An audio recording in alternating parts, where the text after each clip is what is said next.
All right. And we are live. Welcome to the Iron Lords Podcast, episode number 44. It's another glorious Sunday, and we are back at the round table on the Lord's Day.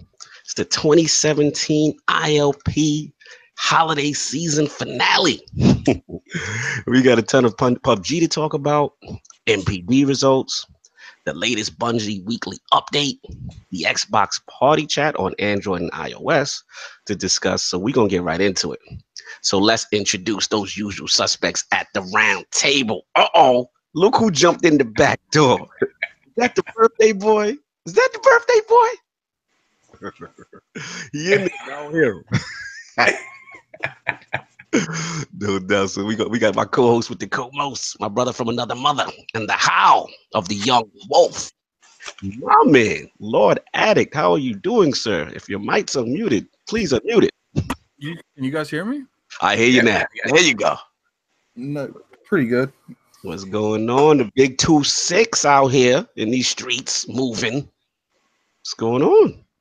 Nothing much. Just chilling. So enthusiastic. This feel a year older. like he aged 400 years. Just chilling. No doubt. We got to do the birthday, Jay. Also, we got another birthday we want to shout out too. Sure, you would know all about that, King. Oh my God! There you go. There you go. That's the line. I'm glad that you do know that. I'm surprised that you made it in the door. Come sliding in the hair like you're on roller skates. Excuse me, my birthday. Hi, hello. Some of us were, they made swords and shit. Don't mean that. Oh my God. Yeah, you and your lightsaber, you try hard. And Lightsaber, I wouldn't be on this podcast, okay? Our most technical gaming lord, the solo gamer who lives for the single player selfish experience. Semi-offline profile back again this week. Love it. Lord Sovereign, how you doing, sir? Doing fantastic, man. Just chilling. Went to see Star Wars yesterday with the Lords, little Kaibatsu. Lord Marcus, Lord Marlonius, Lord Marlonius, you know what I'm saying? In the spit out. Lord True Propaganda, we missed you yesterday. If you're in the chat, we missed you yesterday. But yeah, it was fantastic, man. Star Wars. Oh man, I know there are differing opinions on what was going on in that movie. What was your opinion? Not a free opinion. As not and far left, filthy Uber casual. I know a little bit about Star Wars. I would say this: It was slow in the beginning. I didn't really quite know where they were going with it, and then the moment Rey just dove headfirst into the dark side and just dove into that. Oh wow! This nigga just sat there and said, "Hey, let me just blow it up." Hey, boom! You might have breached the NDA. The NDA. Yeah, okay. So beyond that, okay, let's just say that she's in her training. So let's say this. So there was a certain point that it picked up. It picked up. Fair enough. It started out slow, then it picked up for you. It was fantastic. Beyond that, I don't know what diehards are pissed off at. I know one particular scene some people are pissed off at, but Yeah, that scene. Yeah, I would say this: you can't be mad at the midichlorian count. That's all. It's midichlorian. I'll never forget that line. Oh, the midichlorian. Oh my God. And of course, we have the excess game. Ooh. The Lord of Combat Sports, who is a man of his convictions and demands nothing less than that premium experience. Ooh. Beloved. Lord King's in the building, y'all. How you doing, sir? I'm doing fantastic on this glorious Sunday, the last Sunday of the 11 a.m. again. Oh, man, because I was getting no sleep. Holla. Oh, so, last night in Combat Sports, I'm just going to get to it. We had Billy Joe Saunders versus this try-hard fool that was talking all this mess, and he got his butt smacked. Shout out to Billy Joe Saunders with that WBO belt. Now go up against somebody credible so you can get beat. Lemieux is nothing. Thank you. Oh yeah. Speaking of which, like, did you watch any UFC last night?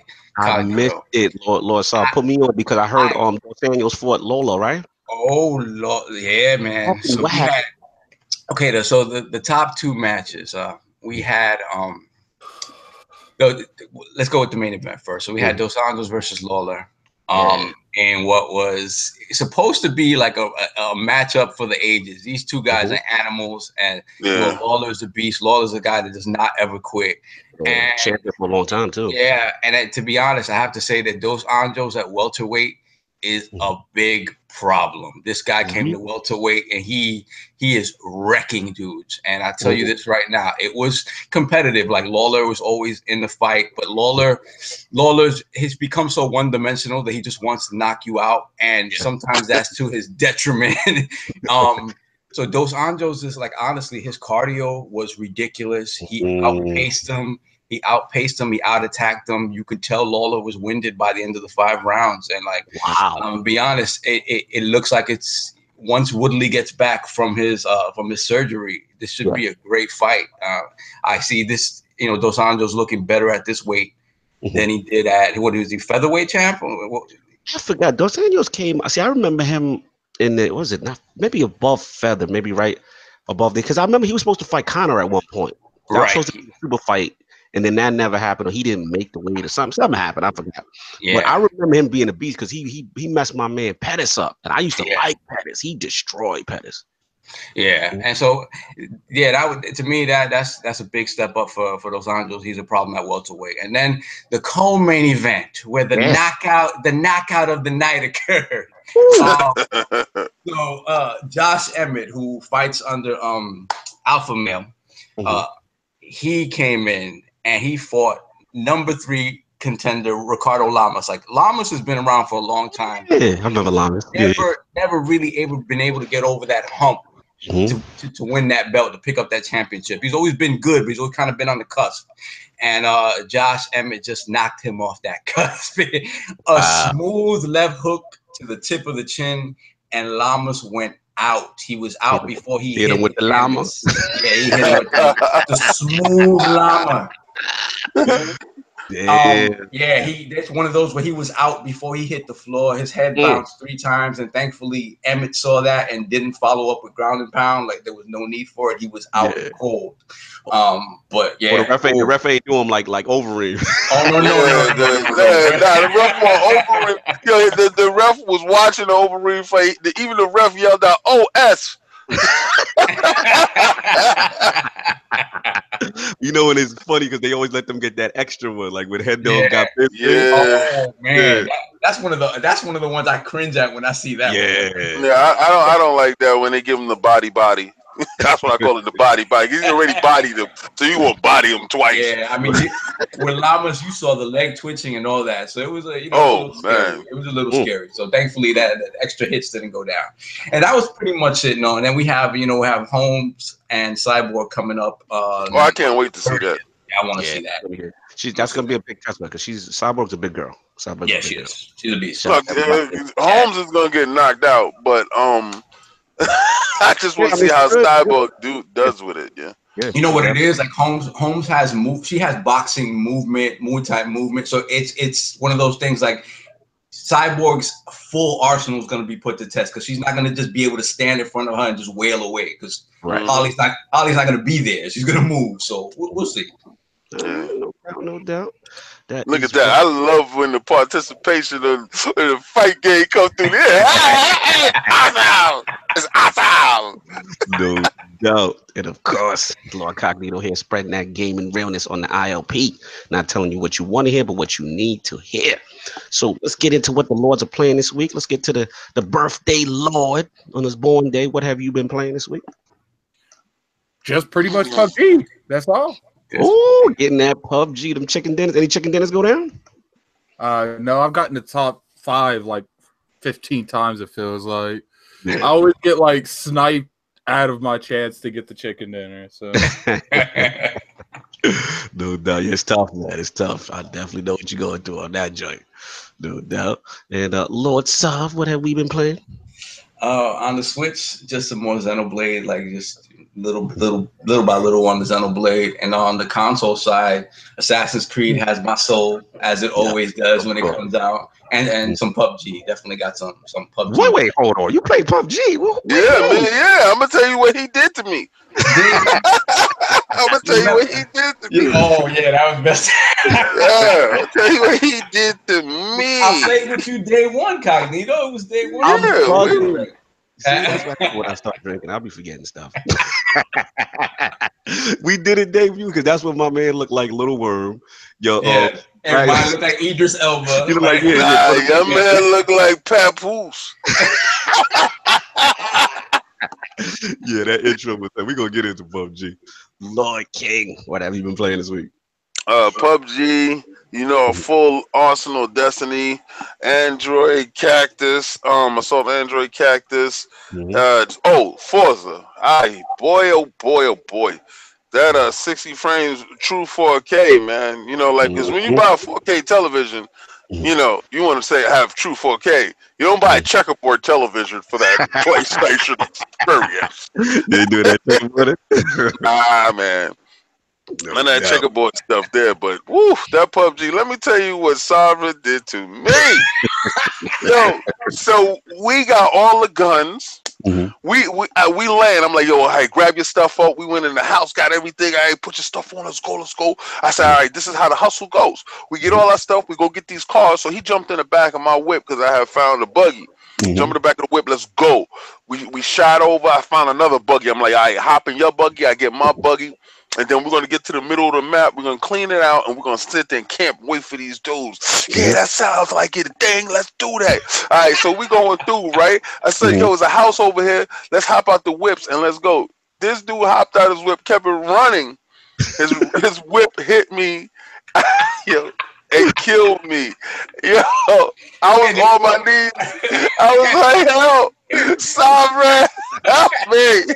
And it wasn't an immediate death either. It's that death when you're killed over and you're just I'm like, oh God, Sovereign, help me. Give me a medic pack. I said, he said, you ain't got nothing? You about to die? Yeah, PUBG make you test friendships on certain things. So question, can you give people med packs if you have them? Yes. Or if you're on team. Okay, so I didn't realize you could do that. I didn't have any, but it was one of those. I was gonna die anyway. That's not more egregious than me and Hot Monkeys Loving. Me and Hot Monkeys Loving. The most egregious thing is going. Yo, we made it to 4. Me and Monkey in the middle of the map, and I had these dudes under pressure in this house, so I'm sniping them because I know how to use the scope and everything. So I killed 2 dudes that's in the house. There's 4 of them in the house, right? So I'm waiting for the other dudes. I'm like, yo, Monkey, hold my 6 down. Look down. I got you. I'm dumping inside the window. Boom, boom, boom, boom, boom, boom, boom. Right? Yeah. I'm so focused on what's going on. This dude walks up behind me with a 9mm and blows my brains out. I'm like, Monkey, where are you? This dude was looking around the map. Oh, look at the trees over there. That's a nice. It's not so bad if you really think about it. We came in number 4. We came in. I lost my chicken dinner messing with Monkey. Oh man, so many funny stories.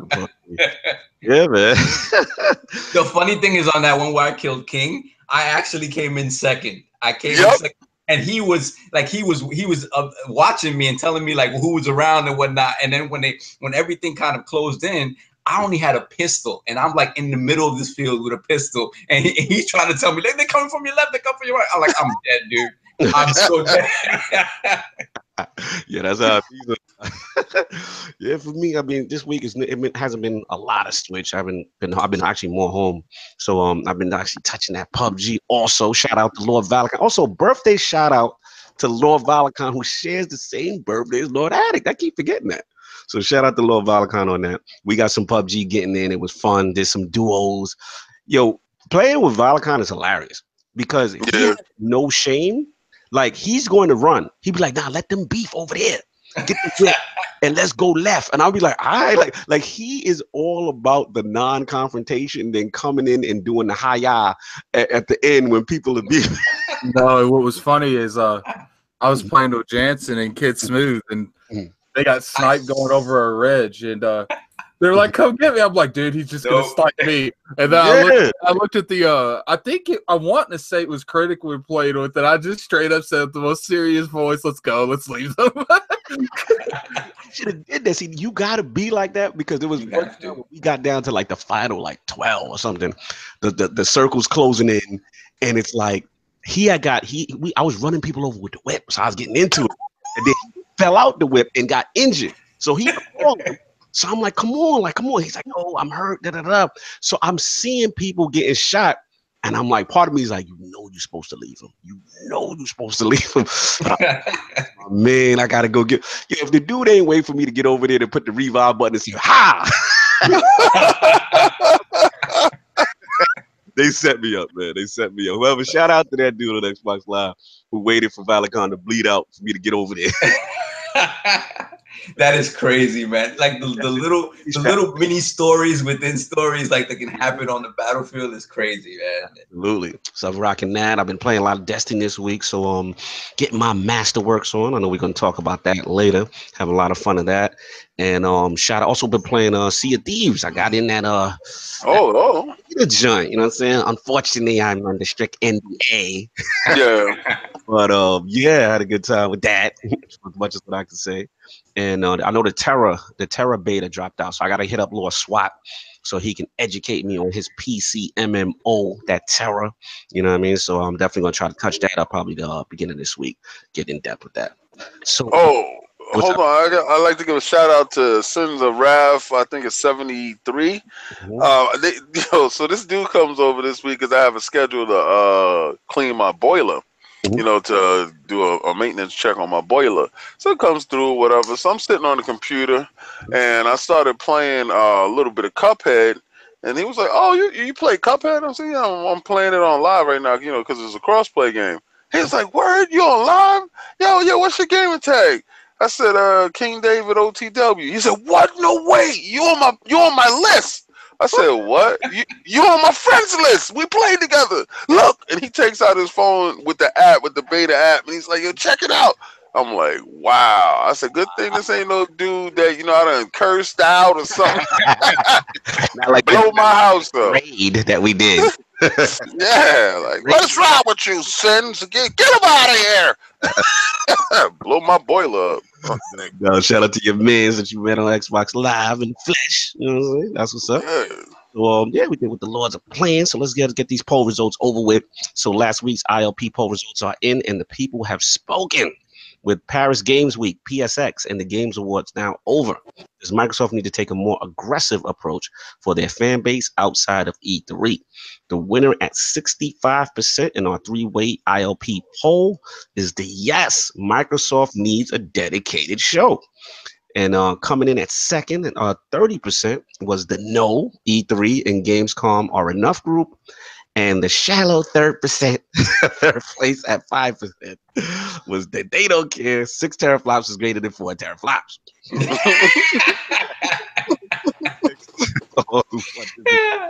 shallow group is, I love it. Thanks to all participating. What do the Lord say? This birthday, Lord Addict. What do you think about this? Microsoft need its own show? Uh-oh. Just sleep. Okay.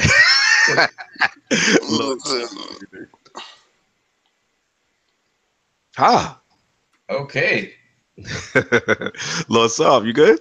Yeah, I'm good. I mean, you hear me? What do you think about the poll? Oh, okay. I thought we all fell out. Okay.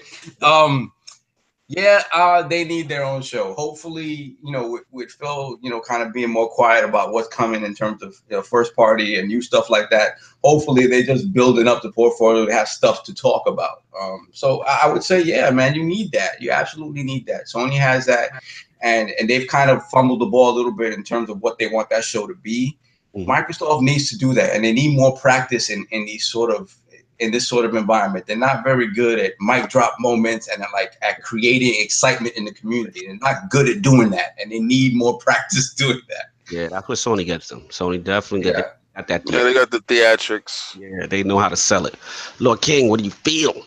about I feel you're gonna think I'm crazy on this, but I feel this is when they should take a book out of Nintendo's direct scene and hit us with directs, so we can get those directs like once a month or once every 2 months, and it's different content. If they do a whole show and the production value that goes into a show, they're gonna use that sizzle reel throughout the year. So don't let that happen. Do a direct, control the narrative, and that way you can have those mic drop moments because you can test that with other people first before you do it. So yeah, I think the directs will be a smart, money-saving way to do it and get the information out to everybody. And if your crowd that you're trying to look to is your own Xbox crowd and not trying to reach out to the filthy casuals, I think that's the way to go. I think that's a great idea, Lil King, because it's like also one thing about the direct is such a controlled environment, right? You get to control the narrative. It's all on your terms. You know what I mean? And this way you don't have those Gamescom moments with bad likes and things shorting out and, you know what I'm saying, all type of stuff like that. So yeah, no, I agree with that. I think that's a good look. And hopefully next year they actually get on that train, you know, as far as promoting this stuff a little bit more. No doubt. So we're going to get into these topics. And PUBG back in the news once again. And it looks like they shifted over 1 million copies on Xbox One within 48 hours. Now, this is obviously we know that it's going to continue to receive enhancements. There's going to be new content updates. I believe Brendan Green, he came out and he says right now he knows it's a little rough, but he's saying that he's going to polish it off. And actually, he's actually been in the news a lot. He's actually also made some comments in reference to IP protection, because we also know that there's a lot of battle royale copycats out there. Who he feels have cloned his work. So, he feels that they cloned his work. Yeah, that's that he's not gonna go out there and bash Fortnite directly like that. He did it enough. So of course we already know who he's talking about. No doubt, no doubt. What do you say, Lord? I bet you. I heard you say something. That says there's no he feels to it. They cloned his work. No doubt. There's definitely some controversy there. So yeah, what I want to get this to the laws. Obviously, there's a ton of PUBG news going on right now.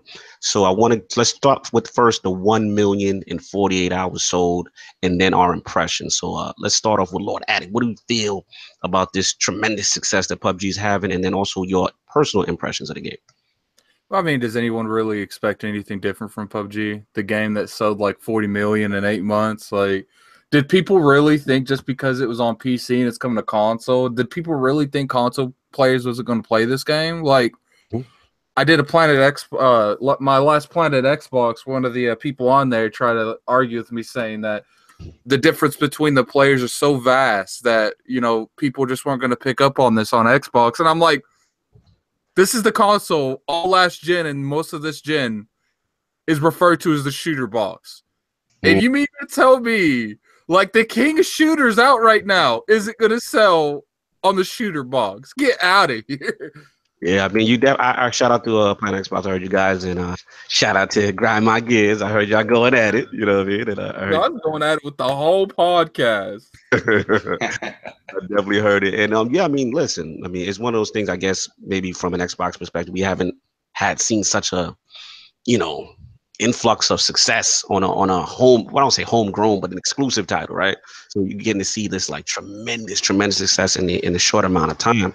And it is, I'm not gonna say it's surprising because we knew PUBG is popular, but it is just like, wow, you get to see the impact, like when you get to see the 1 million or 48. But Lord Saab, what you feel about all this success? Yeah, I mean, the million in 48 hours is a little surprising to me, just because of how much uproar there's been about game preview and what that means, and people not wanting to buy into that, like not being willing to. I think PUBG was that game that people were like, you know what, regardless of how I feel about this program, I want to see it, I want to play it.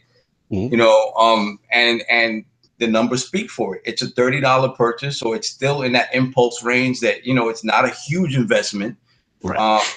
With the hope that it's going to keep improving. So yeah, I mean, again, like, it's PUBG. It sold, it killed everything on Steam this year. the fact that it's the only place on console you can play it now. There's so many people who play console only, people on Xbox, like you're gonna see the sales. But I'm really surprised that just because the game preview thing like didn't really keep people away from it. Like they decided to hop in 2 feet and see what it was, and either they loved it or they did it. You know? I mean, it's like I've said from the start. You know, people want to go at Microsoft for making these. You know, wouldn't really call this game an exclusive, or like a timed exclusive yet, because I do feel like even if Microsoft wouldn't have reached out to these people, if they could have made the port, it would still be on Xbox right now because the preview program. But the only one that has it. Yeah, I mean, let's say that, you know, they have, it's no secret that they've really worked with this company trying to make sure this port runs as good as possible. Because I do feel like if Microsoft wouldn't have went over there and helped make the port, they pretty much made their port, that this game would not be in the state that it's in. And, you know, people, they want to attack it because of, you know, the, you know, how it runs. And I'm like, it could have been way worse for day one. We're gonna get into that. We're gonna get into the running. We definitely gonna get into that. I want to also get Lord King on the early successful numbers and the just his impressions of the game so far. Well, the DNA of the Xbox, if people have forgotten, is shooters. So, you know, Halo has huge success in that regard, and that's where the DNA started, and it spread from there when we was holding down Call of Duty and games of that ilk. So now that we have PUBG come through, and it's a very infectious game. I purchased the game 5 times. Yeah, because you know I purchased my copy. I purchased Dizzy's copy, and I had gifted that game, gifting baby. Yeah, I had gifted it out, you know, a couple of more times, and you know, Lord Sovereign's Try Hard, Lord Kaibatu, kind of robbed me of my glorious gifting moment. And you know, good thing that you know I found out ahead of time, because I was gifting as soon as I was able to gift it. You know what I'm saying? Because I wanted everybody to get in as early as possible, to touch the game as quickly as possible, and have, you know, a good time. And it is a good time. So the surprise. Not really. I'm not really surprised that the game did as good as it did. What I'm surprised at, to be honest with you, is how come PlayStation exclusive titles that are full-fledged titles don't sell 1 million copies in 48 hours? That's definitely a question, you know, because obviously they. Go ahead, Lord. I'm sorry, go ahead. I mean, if you look at it from the perspective of, you know, Xbox Live, like, when it comes to preview games, I noticed how Lord Sovereign said something about preview games earlier. Like, you know, how that stigma's around it and people don't really touch it. Like, let's be real here. Like, you know, commercials might sell your game, but what the number one thing that's going to sell your game is word of mouth. And this is literally the easiest game to sell to your friends. It's $30. It's glitchy as hell, but you're gonna have a blast playing it. Like, it's not hard to sell this game to people. That's what happened to Friday the 13th. Like, word of mouth sold that game. I don't think they did any advertising for that game. Yeah. No, that's a good point. I mean, for me, it was one of those things. It still was surprising to me. I'm not gonna lie to you. Like, when I saw the news, I'm like, damn, 2 days? Like, wow, like it really did. It just showed me the impact of PUBG. And I mean, I knew it was this huge PC phenomenon. Not saying that it wouldn't translate over, but again, I'm like, you know what? It's not really a full retail release. It's game preview. You know, how, you know, can it really do? Oh, shout out to Xbox in the chat. He's like, Halo. And I feel we're talking about games exclusive to Microsoft that generally not outside, that are outside of the Halo, Gears, Forza, you know, mode. So it's just like, you know, seeing that was like, wow, this is really hitting off. And as far as the game itself, like, I'm gonna keep it a buck with y'all. Like, you know, when I heard about the game and the battle royale format, I'm like, okay, I can see how that can be fun, but it's one of those things that I'm like, you know, it's one of those things you come in with the hate, like, let me see if it's really as good as people saying it is. Like, we've been taking so many losses lately that, of course, you thought the main exclusive that we had, that everybody was counting on, was going to do okay and wasn't going to do great. You know, it's called the beat down mentality. We have been beat down this generation. Exactly. You know, just same way PlayStation has been beat down by us for years. So, you know, They always out there with the hate and the tiki torches. Oh, shout out to the to PUBG on the PlayStation running 0 frames per second Oh and my 0 God. resolution. Zero resolution. Zero right. resolution. Checkerboarding 0 over there in the checkerboard land. Yeah, Checkerboarders. So like I said, like the thing about it is like, again, just my initial impressions. But we're gonna get into how it runs and Hey, next. if the PlayStation people wanted to, man, all they had to do is stream that on Twitch, put that PS4 controller in their hand, and act like Y'all too savage. But yeah, like I will say, like just the whole coming down, the Hunger Games, you know what I'm saying? You and your mans, and you know, I do like the scavenging aspect, trying to loot for the best gear, that aspect being randomized, and just that tension, like, you know, when you see somebody, like you got that ability to engage with you, like, yo, let me wait until I really get the drop on somebody. There's nothing funnier than when you both land and you're both in the house running for the gun. Yeah. You know what's funny is I was playing with 2 other people, and we had a 4th random person, and like I got real bad like random drops throughout the whole match. And there towards the end, I was sitting there shooting a pistol. And the random had an M14, and he was just missing every shot. And I was sitting there telling Jets, I was like, dude, this dude needs to stop this. Like, if he can't shoot this gun, then he needs to go somewhere else. And after about 30 seconds of that, Jansen was like, we're never going to get out of this behind this rock because I'm the only one that's actually shooting stuff. And I was like, oh, you know what? Let me fix that. And I took the shotgun out and killed him and took his M14. Yo, and it's nothing funny than when you do get somebody and you just rob them for all they loot. There's just so many little things with it, man. I finally got a crossbow, so I was getting my little Daryl Dixon on from the Walking Dead. That crossbow is fool's gold. I know. I got one shot, and yeah, trust me, I know. Fool's gold. Every time I run across it, I'm like, oh, there's a crossbow in here, Jansen. He's like, I'd rather throw a rock at them. Yo, you better, because trying to reload in the midst of getting shot at. You trying to reload that when the tension is on, when they on your neck, it's a wrap. Mm-hmm. But yeah, just so many little fun moments in the vehicles and stuff like that. And like I said, just that perfect mix up. You got to scavenge, but then you got that zone's closing in, so you got to keep moving and you keep forcing engagements. And they've got the formula, you know what I mean? So now that we got that out the way, I want to get into what also has been hot in these streets with PUBG, and it's about game preview and obviously how the game has been running. So we all know that fateful day, Lord Salve, Lord King, we fired up PUBG. We like, all right. And then we got to the airplane. Slideshow. Started going to pictures. Our face is a little sour during those points. And then we jumped in the jet, and it was moving at 2.5 frames, and things was loading up. Choppy. And we got down and it was like, oh man. So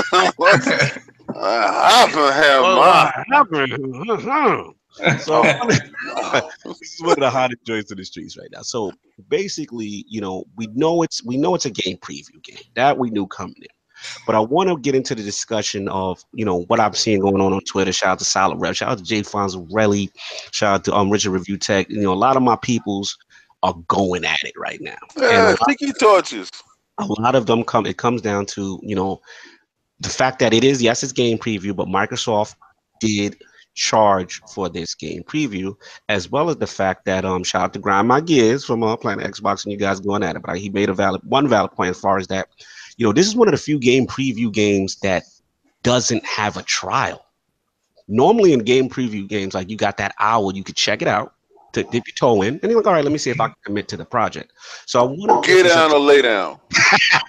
I'm going to bring it to the Lord, since Lord King wants to chirp, I'm going to give it to him. What do you feel about, is it acceptable for the game to be running the way it's running? You know what I'm saying? Like not optimized. And also as far as like the game preview, because Microsoft kind of seemingly market this as a AAA title, is it acceptable for it to launch in the condition it has launched in? Lord King, the floor is yours. Okay, I'm gonna say this, right, and I'm a proponent against game previews. Like I'm gonna tell you, I hate it. Don't put it on. Don't give me that game previews because my experience with game previews has sucked. This didn't make it any better. This didn't, tell me that, game previews is here now, baby. Let's play all the broken games we can play.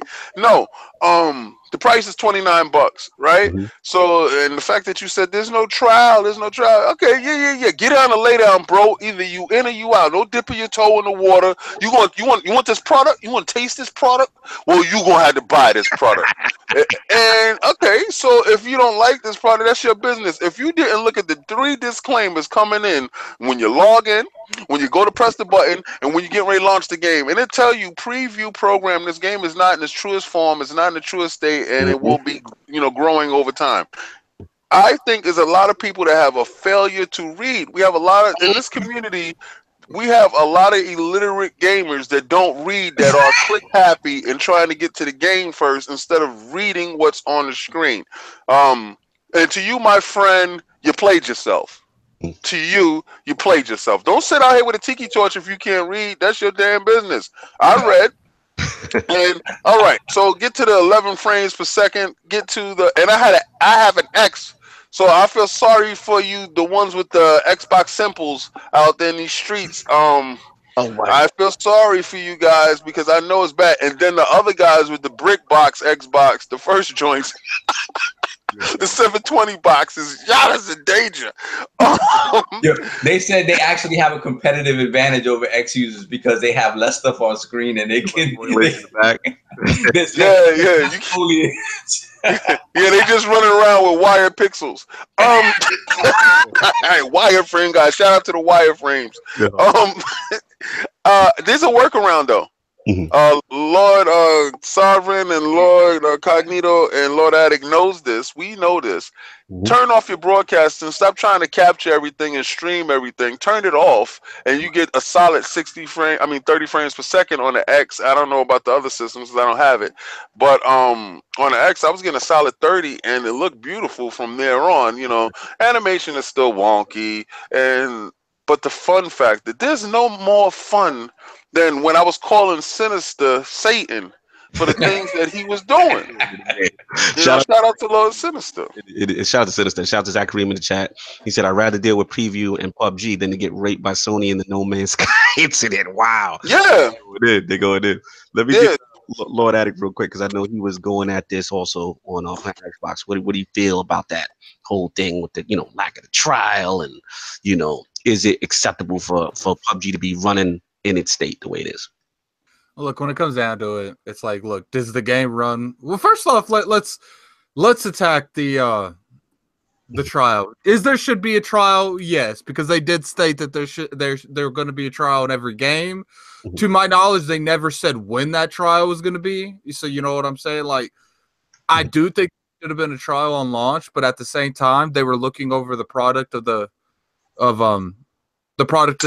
they were looking over the state of the product over the trial. And I think the reason they did that is because they look, every game that they've launched in the trial and the game preview that had a trial, that had an online service like this, crashed immediately. Right. So they're like, what we're going to do is we're going to go ahead and we're going to not give you the trial on launch so we can launch this game without it crashing 5 seconds into the first match, because I guarantee you the sales would be half what they are now if that's the case. Because what lasted for 20 minutes and it was down for 2 days. Well, remember what's that game called? The Calling. It's same thing. Lasted for 20 minutes, down for 2 days because they overburdened the service completely, and that's what happened. So I do think that should have happened. I think that as long as they launch it semi down the road when the game is pretty stable, that's fine. I think people need to realize that sometimes this is a big product for Microsoft. They're going to push it. They're going to do stuff that's out of the norm to make sure this game does what it's supposed to. Gotcha. Now, shout out to Damien D in the chat. He says he thinks game preview and early access titles are ruining gaming. He said because AAA studios even put out games that are not fully baked.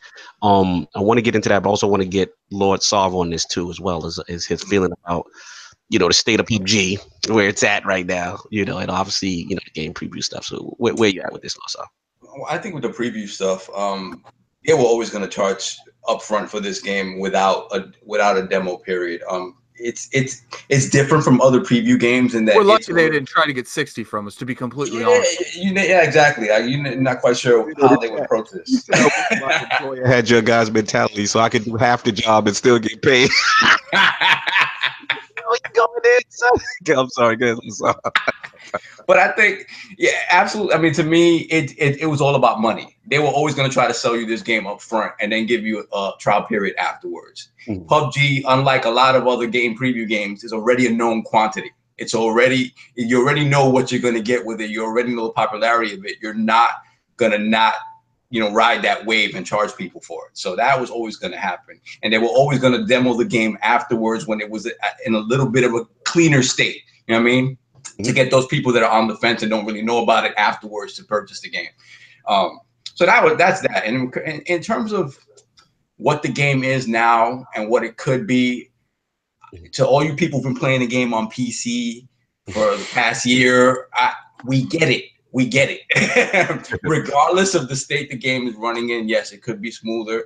Lord King is correct. If you turn off your DVR functionality, once you're on the ground, which is the important part of the game, forget about parachuting in, forget about the little lobby area. Once you're on the ground is when the game is important. It runs considerably smoother if you turn off that DVR stuff. I'm not a big proponent of hacking your system to make it run better, but whatever. Yeah, but I definitely want to share something to you guys. Like, this is the reason PUBG is selling the way it is. Go ahead and share that for everyone. All right, hold on one second. I got you. Oh my Lord, I see what's going on. Go for it. It's like, look. This dude right here to the right, I don't know if you can see my cursor. Yeah, I see him. I see him. Yeah, to the right, he's going up behind my teammate Jansen because I got behind him somehow. So I'm sitting here like legitly just going, and the game's not running like this in the game, in the real game. It's running like this because of the stream. So I just come out literally behind him and just keep itching. He's shooting him, and I just shoot him twice. That's why I said we get it. That part of the game, no matter. The game is in good enough condition where that aspect of the game doesn't get lost. You still have so much fun with the game. So it's one of those things like if you're in it, especially with your friends, sometimes playing solo, it could get, a little bored if you're camping somewhere and you're just waiting for people to come to you. But when you're with your friends, something's always going on, even just the banter going back and forth. Like, the game, the appeal of the game is there, and that's why it sold 1 million copies in 2 days. Hey, this is one of the only games I've ever played that made camping fun. Like, I'm not gonna lie to you. Like, we was at the very end where the circle was mad small, and it was over 2 buildings. So we knew they were coming in our house eventually. So we got in the bathroom, shut all the doors so they wouldn't think no one's walked in there. And the moment they opened that bathroom door, we just laid them out. The moments as far as the fun, we get it. I guess what I want to do, I want to play devil's advocate because obviously, like I said, shout out to Silent Rev. He's going in on Twitter. Shout out to Red Dragon. They going in. The issue what they're saying is, and I want to bring this back to the table, is that they're like, because Microsoft is marketing this as a console exclusive, as a AAA title, right? That as a consumer, even though it's in-game preview, that we should demand more because of the state that it's in, because of how bad it's running. Oh God! I think people want to make it that way just because it's PUBG. If it were any other game with a lesser name or lesser known name, the state it's in wouldn't be as much of an issue.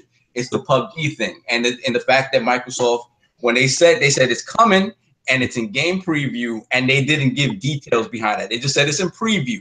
Right. And everybody expected that because they were giving them the white glove treatment and treating it like a first party kind of exclusive, that it was going to be in a more refined state. I mean, did they expect this game to come out on Xbox, look like Uncharted or something? What the expectations were into this. Now, the thing is, remember, again, in the defense of the people who are going in, remember, Microsoft came out and was like, yo, we got the coalition guys in on it. We giving it the white glove treatment. Say it's going to be optimized. So then to kind of see this at launch was kind of surprising to me. They mean when it's done. Like, come on, man. Like, I'm tired of these tiki torch dudes that are blue hole, the coalition guys. Where's it at? It's dead. I'm gonna tell you right now. I don't even think the game was up and running if it was up to a blue hole. Be honest with you, I think the coalition guys went in there and said, "Where's the code at? What code did y'all use?" Because if you look at the game, if you start digging into the game, you know there's a keyboard functionality to the game, right? Right. When you look at the settings and stuff like that. Shout out to Xbot in the chat. The AAA marketing from the standpoint of one, now they're offering this as a free to pack in title with the Xbox One X. Two, if you go to any retail section, like you go to Walmart, you go to GameStop, it says Xbox One console exclusive. They have a big poster. It's being marketed in the same fashion that a AAA Xbox game is. You cannot deny that. That's all I'm not justifying what's going on. I'm just saying. Man, they haven't got any games. You know what's funny? Exclusive. You know what's funny? You go to any of these marketing retailers, you go to, the how they're bundling it with the X for, I think it's like 2 weeks or a week. Guess what's on all of that marketing? What's on it? In-game preview. Oh, of course. Yep. It's done. You're absolutely, now that's where I side back with you guys. Like, where's the No Man's Sky stuff? Ain't nobody said shit about No Man's Sky for the most part when that game came out. People, I do remember a lot of people going at. I can't remember the name. I mean, the dev even left Twitter because of it. So I do remember people going at them, but I don't remember the internet exploding like this. Well, because it's Microsoft, and people paid $60 for that game. And it was legitly false advertised. And I think last week it became a full game. It became a full game last week, right? Didn't you, Addict? Didn't you say that you went and checked it out, or somebody went and just checked that game out recently? I picked it up on sale recently. I literally okay. In their defense, No Man's Sky was a complete game. It was finished. Maybe what was promised wasn't given. It was a complete game with the highlight features in the game completely ripped out of it that they promised. The frame rate was horrid, bro. And I'm not saying, I see someone, I see Mainfo saying it got trashed, stop it. I didn't say it didn't get trashed. To be fair, I said it did get trashed, but I don't remember the internet blowing up like this over it. Yeah, no. I think what it's the Sony fanboys. Yeah, I mean, it's just that Sony themselves, again, they went into it acting like the game was everything they had promised until, day one, and everybody's like, where's this thing? Where's this feature? What was up the frame rate, though? Yeah. Where was the popping and the no textures? What was up with that, though? I gotta remember they did get trashed because No Man's Sky. Remember they was talking about how it's all these universes, all these planets, you name it, and it was none, and you couldn't meet up with nobody. Yeah.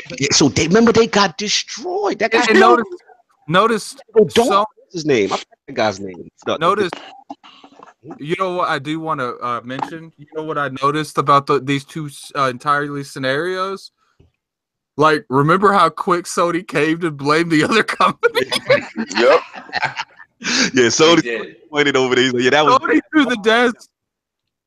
Sony threw the Des and No Man's Sky under the bus with the quickness. Like horrible. No, this is where, as far as the game preview, I want to go back to that because this is where I kind of do side, with you guys, as far as Lord King.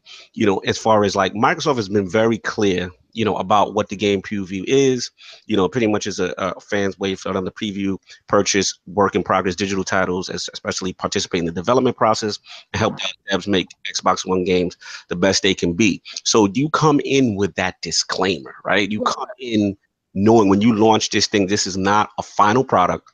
Once the game is purchased, you're entitled to every updated game. And then the other thing about game preview that I think also is being missed is that even with Ark, right? I think when Ark finally released, wasn't it like a $60 purchase? Yeah, we had that argument before. The advantage of early access is, are you getting in early? I do believe that we should $30 or cheaper. We should have got it cheaper. This should have been a $15 game if we're beta testing it for you. I do believe that. You feel it should be cheaper than the 30? Yes, at least 20. It should have been cheaper because we are beta testing for you. They pay people legit money and jobs for that job. Absolutely. You know what I say? If anybody has a problem, go to Microsoft and get your money back. Shut up. Fact, no, Oh no, facts. No, what it comes down to, like, I enjoy playing the game, Mhm. but let's be real here. Like, if you drop that game in preview, it should be cheaper. No, $30 is fine. I think Microsoft, yeah. No, It's the get down or lay down price. No. If you are putting your product out there to be dissect and to fix the game, Obviously, you're in the minority in this. It sold 1 million copies in 48 hours, so nobody cares. How many Xbox Ones have been sold? That's still the minority. Shut 45. 45. Let's see the number today. You purchased, right? You got down, right? If you don't like it, get out. I'm not saying like so I can't. You playing it right now. Either get down or lay down. How you gonna whine about it and play it? Whining. Was there any whining to that? I said, yeah, it's whining. I paid too much for this. I'm having such a great time. No. You. How much do you pay for a great time, Addict? $30 is too much for your great time. I didn't pay jack shit, but that's besides the point. Yeah. At the end of the day, if you're he gets upset. No. Because he paid for it and played it. Stop talking over me. How about that? Oh my God, you're 26 and you're hardcore today. I'm gonna stop talking. I'm not having an opinion. No, good. I want to forget this. I'm out of here. But anyway, what I was gonna say is, in reference to that whole thing, is like, look, I get it. The thing is, with the $30, there's a price point. There's already a precedent been set because, like, the other game preview games were kind of the same price. Right? 'Cause I know when I picked up Long Dark, it was 30. Ark was, I believe, was 30, whatever. So you know that coming in for the most part. I don't necessarily have a problem with it being $30. You know what I'm saying? That's the price of admission. But I do agree with Lord King in the sense that, look, you've got to understand what the game preview is. You know what I'm saying? Microsoft has made it very clear what a game preview game is. So that part shouldn't be surprising if you're that upset with the quality. And I'm not justifying the quality is not good. It's very soupy. Some of the textures is very N64-ish. Some of that popping. You know what I mean? It's real crazy. The aiming is real crazy. And the hit detection can be real crazy. So if you feel that strongly, then definitely refund. And that's one thing that I like that Microsoft has in place. You can get that digital refund. You can take it back, kind of thing. So, Lord Soft, I need you to jump in on this as far as that whole quality and I think if you look at what Microsoft, they kind of painted themselves into a corner again, kind of like what Sony did with No Man's Sky, where they backed this game, they backed this big concept, and they made it into a bigger thing that I think even the developer of the game cared to make it, and then they had to try to live up to it. So with this, I think Microsoft is sort of the fact that they from the beginning gave the impression that they're giving it this white glove treatment, and they promised it this year. They had to deliver on that. You could not, after the year of the L and canceling games, canceling Scalebound, you had to deliver on this regardless of what. Would they have preferred launching it maybe in February, being a little more polished, still in game preview? Yeah, absolutely. I think they would have preferred to do that. Another thing is like King mentioned, that when you plug in a USB keyboard, this whole menu comes up, right? So obviously it is a straight port. And I think if they really, really wanted to get the most out of this game, they should have just built it from the ground up for the Xbox and kind of addressed the issues that it had with the original PC build. When you just port over the game, you're porting over the quirks, you're porting over the problems as well, and you have to deal with that. So again, like I don't know. At the end, I don't know what people are expecting the game to be ultimately when it's quote unquote done. When it's 1.0, is it going to be at the level that it is even on the PC side? So it's one of those things that I think people have unfair expectations based on what Microsoft sort of quote unquote promised, but at the same time, Microsoft sort of wiped their hands of it completely by just saying, "Hey, it's preview," and not giving any details about what preview means. But like I said, like, hey, you know what? If it's in preview, you know what preview means generally. Right. Read, like King said, you got to read and make the decision for yourself. And then you deal with the consequences of that decision. For me, the $30 that I paid for the fun that I've had with it, no matter how quirky and broken it is in certain instances, is worth it. Is worth it. Same way that, you know, PC players at the beginning of 2017, when they were like, what the hell is this game? And it was broken and all kinds of janky, they still kept playing it. Right. So we know the fun factor is there. And the fun factor's there. I think you made a great point. Also, I haven't referenced that. I totally agree with what you're saying. I think that they were under pressure. They told people that this game was coming in 2017. And it was hella high water. This thing is coming out. You know what I'm saying? And that's my gut feeling as to why it's in the state it's in. It's completely not optimized. Let's call it for what it is, right? Yeah. The keyboard, you see the PC settings. You know what I'm saying? Like, port lazy. We just got to get this thing out. You know what I mean? And they knew that deadline was. And I think game preview. I don't want to say it's the excuse, but it's more like, yo, you can't say nothing. Game preview. Yo, you know when I knew something was going down? When I went to download the game and it said 5 gigs. Look, at the end of the day, these are the same people. Like, you know, for the most part, I do agree with the whole, you know, casual don't know better. But we got people that follow gaming on Twitter. They knew this game was going to be running like trash when it came out on preview. They not only went through, saw the disclosure saying this game isn't going to be a final representation of the final product. Not once, not twice, but 3 times. They bought it because they wanted to play it, and then they had the audacity after they read all these disclosures. They knew what kind of state the game was going to be in. They knew how it ran on PC for, 8 months? Then they want to go to Twitter saying it's trash still. Like, these people don't make no sense to me. Like, these are the same people that be trying to justify betas. It's a beta, man. Like, it's supposed to run like that. They're just testing the servers. And I'm like, get out of here with this nonsense. And from what I hear, we don't even have the latest build that's on Steam. Yeah. No, not at all. Not at all. I mean, I felt that was a red flag when you plug a keyboard in and you get the same PC UI. I'm like, what is going on? Yeah, I mean, if they really wanted to make this that premium experience and really white glove this game, then you build it from the ground up for Xbox, and then you optimize it and work that way. When you're just moving it over, I don't think at the end of the day, when this game is in 1.0 state, I still think you're gonna have people pissed off with it. No doubt. On the chat, he made a good point too. And this is also I want to get at is that he says does a disclosure negate people's right to critique the game? Oh, not at all. Not at all. You can go in. You know what I'm saying? But this is where I think sometimes the fanboy lines do get crossed. It's like, if you hate it, fine. If you feel that this is not worth it, refund your money. But to sit there and get upset at other people who are actually having a ton of fun with the game, you know what I mean? That's why I kind of draw the line with it. But guys, I've seen people go at people on Twitter for saying, "Oh, you bought that trash. It doesn't work." Like, look, like, and to my opinion, like, if they tell you, I work for a company that I be reading disclosures every day. You know why those disclosures are there? So you can't sue them. So, you can go on social media and you can do the pitchfork thing all you want, because that's what it's there for. But for people who acting like they didn't expect this, that's the people I'm looking at. You know what I noticed and what I think these guys is looking for likes and looking to be explosive by coming out negative to a game that has such positive praise towards it.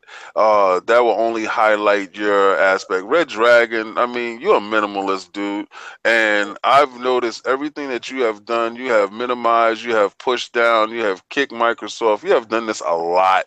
I can't agree with all that. What's going on here? So I mean that's nice if you don't agree with it. I agree with it. That's my opinion of it. But yeah, what I say to anybody that has purchased the game, you played the game, you tried the game, like anything in this life, if you purchased it, you tried it, you don't like it, and the store has a policy where you can return it, and just shut up about it. Absolutely. That's the ultimate purchasing power with your wallet. Absolutely. But don't get mad at me or Sovereign or Addict for having fun. Right. Real fun with this game in whatever state it's in, because I said it looks like a bloody mess, but it is the best bloody mess that I've been playing. Yeah. So let's just take a moment of silence to recognize that. Well, Bluehole. That what's the company that make this Bluehole? yeah. That Mm-hmm. 7 billion. That Bluehole has successfully made King David play a preview game. Let's just take a moment of silence. Yeah, like that's a huge thing. Isn't that a huge thing? Because wasn't I the one sitting there saying kill a program? Yeah. You're so against the program. I hear that. I mean, listen, I don't want to get too crazy with the red thing. You know what I'm saying? All I want to say besides to it is there's the side that I do hear what Lord King saying, which is like, look, you can't get mad if people are enjoying their purchase. But the other side to it too is I'm not mad at people saying like, yo, we not allowed to criticize it because it's game preview. Like, yeah, you can go in on it, but once you go in on it, then it's over. What I'm seeing is the consistent day to day talking about how terrible it is. If you don't like it, just be done with it and play something else. Like, why are you in someone else's? You know what I'm saying? That's where I struggle with it. I mean, the game came out when? Last Tuesday, the 12th? Right. Yeah. It's the 17th. It's almost a week, fam. Yeah. Like, let's be real here. If people are having fun and the numbers kind of indicate that they are, you know what I'm saying? Then let them rock out. Now, the last thing about PUBG before we move on, I just want to get off with the whole IP protection, because obviously Brandon Green is a little upset, you know what I'm saying, with a couple of copycats out there. He lamented how publishers can take an idea, you know, under the role on that small and then kind of call it their own. We know this is the low key epic shot at Fortnite. We know this, you know what I'm saying? But the also thing is, I want to bring his attention that, you know, technically, if you look at his history, he actually made PUBG off a mod that wasn't his idea. So I want to bring this to the laws. Like, what do we feel about Brandon Green talking about IP protection and copycat game? What do you feel? Look, let me start this. Like, I am very front on the line of Epic straight up jacked Fortnite's formula from PUBG. There's no denying it. They have everything you can think of. They have the map layout where you put a marker on it. They had it's so bad identical that like the only difference is the graphics in the building. Like, that's literally the only difference. And I'm sitting here like, they didn't even try to change stuff around. Like, it's like Epic and them it was like Epic was being petty. They're like, you know, it's like Calvin was running the whole industry, and he was like, you know what, we need to, you had the other people talking to him, but like, you know what, maybe we shouldn't be so upfront that we're jacking their formula. Maybe something a little bit different. And Calvin's like, nah, like, forget it. Like, I want the bus going in there to mimic their plane. I want the map to look alike. I even want the circle to be identical. We want Epic to know who's daddy. Like, that's legitimately what's going on there. Yes. And the day it drops, they drop the 50 versus 50. Come on, man. That was kind of petty. I don't know what went on behind. Is Epic's got the resources and the manpower to do that 50 on 50 so quickly. Yeah, I don't know what went on behind the scenes. I don't know who pissed off who or what went where and how it goes left. But how you rent a tenant a room in your building and you turn off the lights and the heat in his joint because you ain't like how he was moving. Like, I don't understand. You mimic this dude and you copy this dude, and of course, like you said, he got his joint off of copying. But when your company go from your stock price is $1 to $7 billion is your worth, you trying to hold on to all your coins. So, you know, shout out to him to trying to protect his joint. But everybody's coming. Everybody's gonna make a clone. Yeah, it's different now because the stakes are just high. Like you said, like his stake in it is so much higher now that you do have to worry. Beforehand, you know, whoever wants to copy it, whatever. He could have never imagined his game was going to get this big. So obviously now you have to really protect that. But at the same time, you got to think about it. Like, PUBG is not the first battle royale game to come out. It's just not. He didn't originate this genre. It's just the one that stuck the most, and it's the one that's resonated the most with people. And Get on, Addict. I know. I don't know exactly what the contract is when you agree to use the Unreal Engine. I think that's what PUBG is being ran on. But I do know that in a lot of corporations, if you use if you're an employee of them, which obviously they're not an employee of Epic, but I do know that if you use their facilities and their programs to do your own little project, they have the right to jack your shit. Yeah. No, I mean, it is. I mean, it's that funny thing with gaming. Shout out to Lord Delabo. He's like, if you imagine Miyamoto got heated because Sonic ran and jumped just like. Not the same thing. It's not the same, but I do understand the sentiment. And it's just kind of like in gaming, it's so tough because that's how gaming is. Like pretty much like whenever there's a trend, like remember when 5v1 was the trend? Remember when 5v1, 5v1, you know what I'm saying? And there's always gonna be copycats. It's just one of those things that like Lord Soft said with this guy, Brandon Gameplay Unknown, is just that he just hit the right formula with this thing. You know what I mean? Just catching like wildfire. This thing is just on fire. It was the sympathy vote, I think. The thing that makes me the most angry is if you look right now on Xbox Most Played list, it goes Call of Duty, Fortnite. Right. And it's not the fact that he stole his formula that might upset him. It's the fact that they stole his formula and made their shitty game into one of the most played games on all platforms. And that's the thing. Nobody plays base Fortnite anymore. Everybody plays Battle Royale mode. And the arguments that I've heard people have with Fortnite over PUBG is that it's a much more polished game. It's just deathmatch. No, I mean it's who owns Team? These are valid points. I just thought it was interesting from my perspective to hear Brendan Green come out and talk about IP protection. And I'm like, wait a minute, bro. Like, isn't your joint a mod of what is it? Armor? What was it? It's Armor 3. It's an Armor 3 mod. Like, you really come up with this all the way yourself. I just thought that was ironic. Now Armor is its own thing. Like it's very technical. It's like a military shooter. But again, the premise behind it, the depth behind it, it's all core to that. You know what I mean? Like so he's the first one that took that engine and made it into what PUBG is as a battle royale game with the walls closing in and stuff like that. So he added stuff to it, absolutely. But the concept of battle royale, no, he didn't create that. And he, again, it's just one of those things where he's in a point right now where it's in his best interest to try to protect it as much as possible. But it's kind of like a wildfire right now. You can't. It's gonna keep happening. People gonna keep doing it. And if somebody betters your formula, that's when you really have to worry. Hurting him is Fortnite free. What did you say, Lord? I said what's really hurting him is Fortnite is free.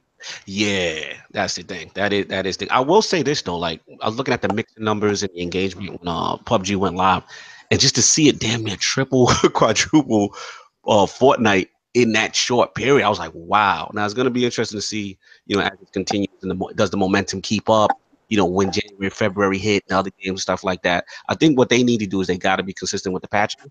They got to, if they keep that up, get that thing playable, this thing can really take off. And I agree with Lord King. I think this thing is perfect for the Xbox ecosystem.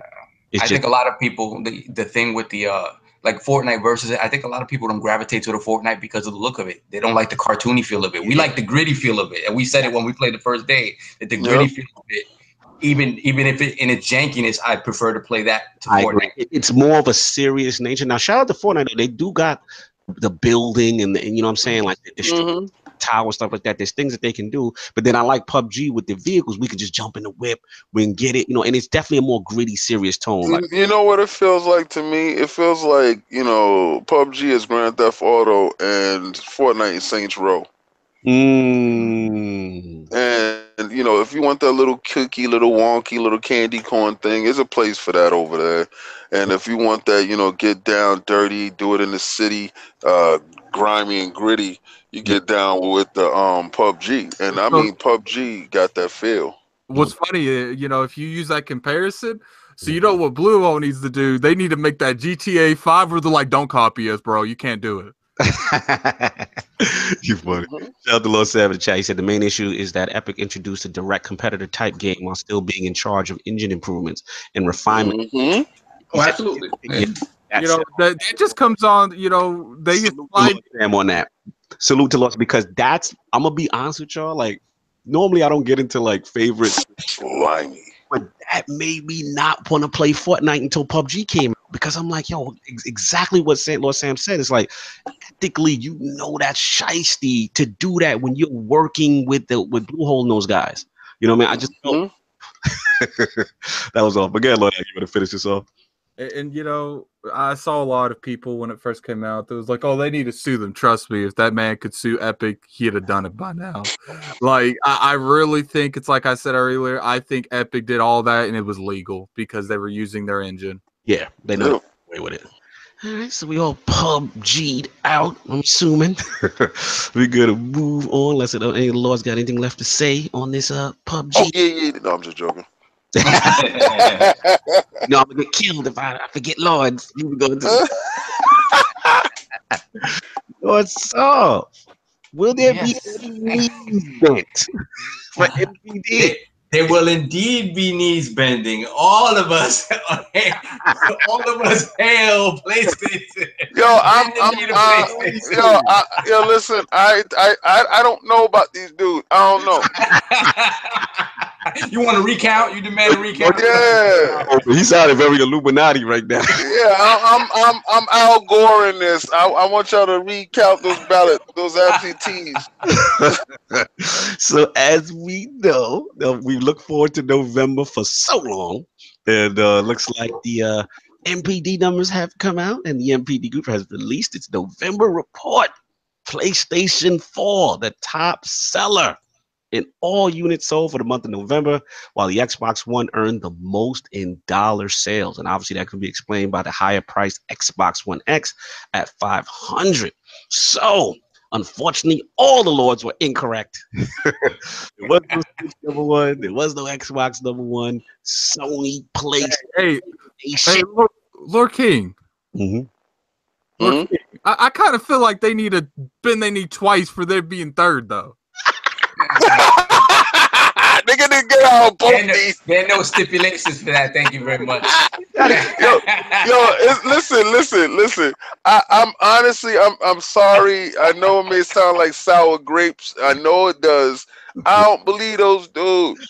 I think they was buying their own stuff because I don't see nobody with no new PlayStations.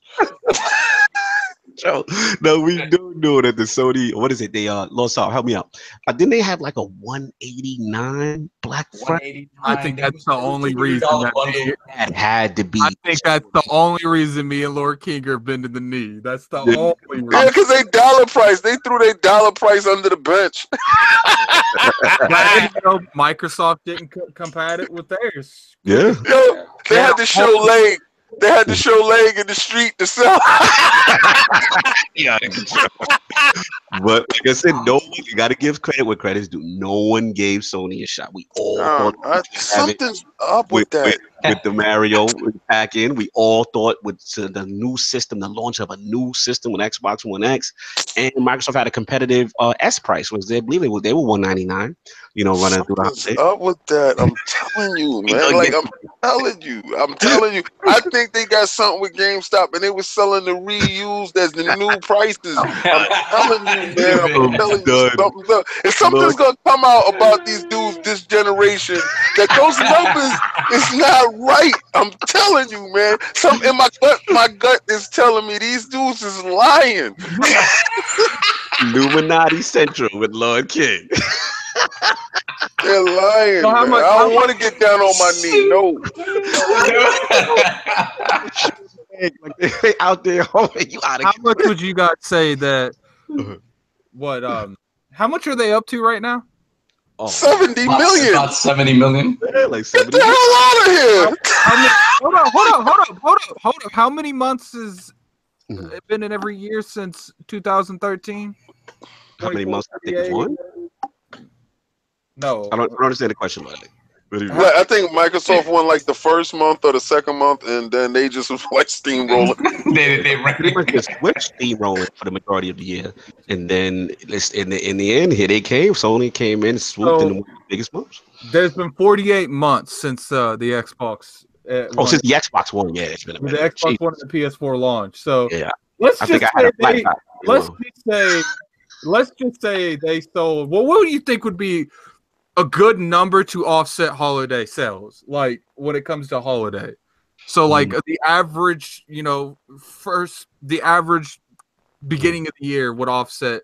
I'd say $1 million. Let's say they sold $1 million, because I feel like if you say Sony sold $1 million every month, that would offset when they do sell over $1 million. Lord Engelman said, "Take your L like a man can." No, I'm not taking my L. Yo, listen, Lord Addict. Let me ask you a question. It's like, okay, so we're hypothetically saying they sold $1 million every month, okay? Right. And that is by far ridiculous. But let's say they sold $1 million every month. That's 48. So are you meaning to tell me that Sony has sold $1 million and plus? Obviously, your holidays. Sometimes they'll say 1.5, 1.6. That's apparent. But so they sold over $1 million every month since launch, and that's still 48 million. So you're of the theory that there's something wrong with the numbers too, Lord? Is that where we go? I'm just saying something wrong with the numbers. I just feel like that's a lot. Like, Lord, listen, one of the most popular systems of all time. Lord Addict. Since the Switch has come out, this is when I know something's dirty in the water. Since the Switch has come out, they have won NPDs every month. Rocking, running through. So when September came, we were seeing if it was going to do it in September. It did it. Rocking. So you mean to tell me the month that they got the Mario, the Black Friday, and all this other stuff, they going to lose that month? You know how I know something's up? Oh my God, with the conspiracy. No. This Iron Lord Illuminati podcast. Real conversation. How much is the Switch sold? I have no idea. Aren't they at like 10 million, almost 15? Yeah. They're over 10 million already. Yeah, they like close to 15 million. And they've been winning every NPD, correct? Yep. They won September, October, definitely. I mean, but November they lose. Let's say they're at 10 million. I think. Let me get out of the conspiracy theory. Let them finish. This is me and Lord Key, okay? Let's say they're at 10 million. So that means, give or take, they've sold, $1 million, a little bit more every month. So now, so with that, and they've been beating PlayStation, and at least right. So you meaning to tell me $1 million or more every month, and somehow PlayStation's got double the units for the rest of the lifestyle? I think Switch blew its wad in September, October, and they didn't have the same amount left in November. I don't even think it's that though, Lord. So my gut with Switch is that, let's keep it 100. Nintendo's arrogance with this month is that they didn't drop their price. They kept the 300. So if you keep the 300 versus a 189 PlayStation Slim in store, and a 199 Xbox One S, then a launch of I see some people in the comment section. It's like, look, I'm well aware that there's a worldwide sales and there's an NPD. Yes.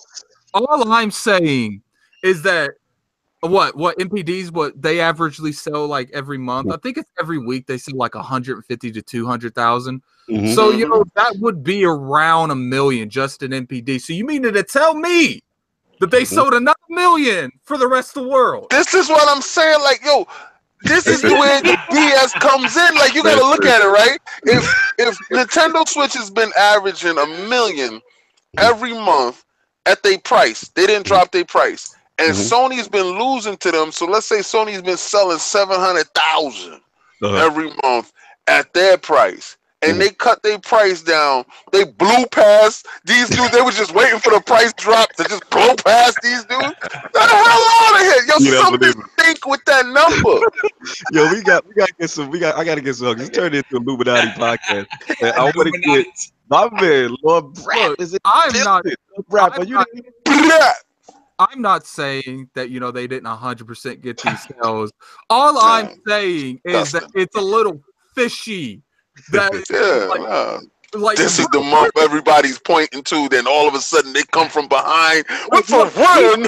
In order for them to get around the sales they need, they would have had to have sold about 1.5 million units a month since launch. Lord BRAP, please bring us back down to earth. Please. Yes. We're gonna build it. This is like a meeting of the Bilderbergs. It's like the Illuminati going on. Thank you. Tell them, BRAP. Tell them, BRAP. Something stink with them numbers. Now, some reasoning, some level-headedness in the room. Love that. Please no, continue. I just look. Someone hit home with Nintendo. I think it was you, Cognito. That look, they didn't drop the price or offer any sexy bundles for the month of November. I don't think it's any surprise. I do want to state that me and King were right. The Switch is going to lose. So let's continue. Continue, Lord BRAP. Yeah, so I look Black Friday and this time of the year is everyone's looking for deals, so it's no surprise Microsoft and Sony ran with it. I'm not surprised. And when Sony came out and said this is their best Black Friday ever, I was like, whoa. That was a statement within itself. I'm willing to bet though. I think Microsoft and Sony are probably much closer than probably what people would realize. And actually, you guys are talking about worldwide numbers. In the U.S., North America, it's not a 2-to-1 ratio. It's not. It is worldwide. It's much closer. And, I do want to state that you're bringing that up, BRAP. For the past 16 months, every time someone talks about Xbox's sales, then these people really think that Microsoft hasn't pushed 5 million. Because every time I hear someone talk about Xbox sales, well, they're still at 30 million sales. So they've been at 30 million for 16 months. When they did 35, I was like, I think they're anywhere. Because I personally think Microsoft has passed the 40 million mark. They're at 50 million. But again, for some reason, hard numbers. I don't know if they're at 50. I mean, EA and some other developers have said it's 2-to-1. And so if you're looking at 2-to-1, you're probably looking at 35, maybe close to 40. Exactly. Why can't we accept that Microsoft just may have 35? I'm not accepting that. But here, look, this is the thing I always tell people. Like it's not that Microsoft as a console, the Xbox isn't. It's not that it's selling bad. It's just that Sony is selling astronomically well. Thank you. Why can't and BRAP, Xbox is going gold and Sony going platinum? No, they're going diamond, bro. And there's something fishy with that water. I'm just saying. It don't smell right. It's when you gotta look at the test and it don't smell right. Like you ever seen something that's like it just don't smell right. I feel you, but here's the thing. Here's what the chat is saying. The chat is like, but how come if they don't smell right, then why is Microsoft being the one not disclosing units? We don't do that no more. We say no. But why? You see, that's the loser's mentality. We not gonna show our numbers because after a while it's embarrassing. We're not winning competitive. I don't want y'all to think that I think that Microsoft is beating these dudes or they one up or nice with these dudes. No, they winning, but it's not like they say. Look. I just did a little math. Okay. Hey, back. This is my math man right there. Hold on. In order for for Sony to be at where they are in sales, they had to sell over 1.75 million units a month since launch. Like they can't have 1 month go below 1 million, or it doesn't make sense. But you got to remember something though. There's months if you look historically at months like NPD's talked about this in March. I mean, this past year, like March and I think February, they were doing like 300,000.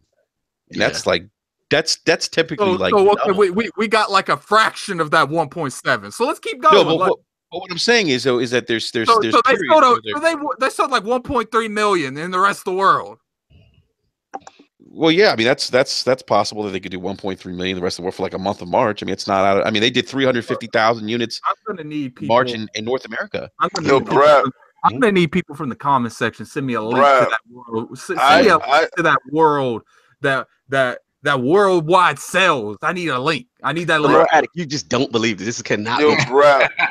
I think Yeah. there's a landfill in New Mexico right next to the ET cartridges that has a bunch of PlayStation 4s in it.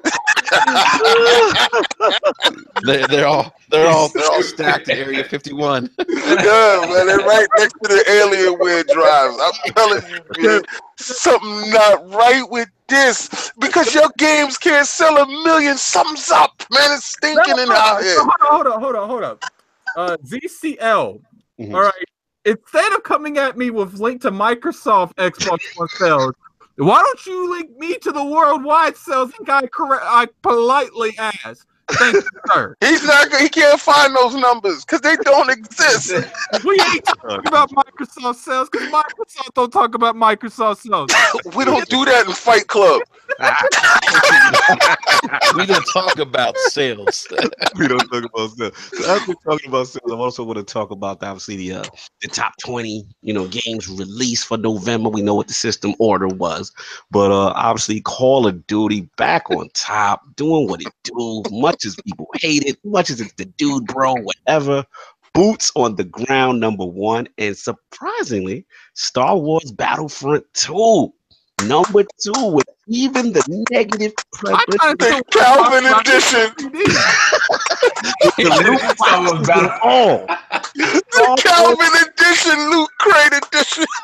Listen, we have to say this. That's still pretty impressive considering we know it's not going to be Call of Duty. Call of Duty is what Call of Duty is. But for Star Wars to still be #2 with all that negative the thing is, all that negative press press only matters to us. Yeah, what do the Lord feel about? Let's get Lord BRAP on this because he's the guest right now. Challenger has appeared. Lord BRAP, what do you feel about that? I agree with what Sovereign was saying. Look, we live in this bubble and we forget that there's this group of gamers, the casuals, which ruin everything for us. I love that.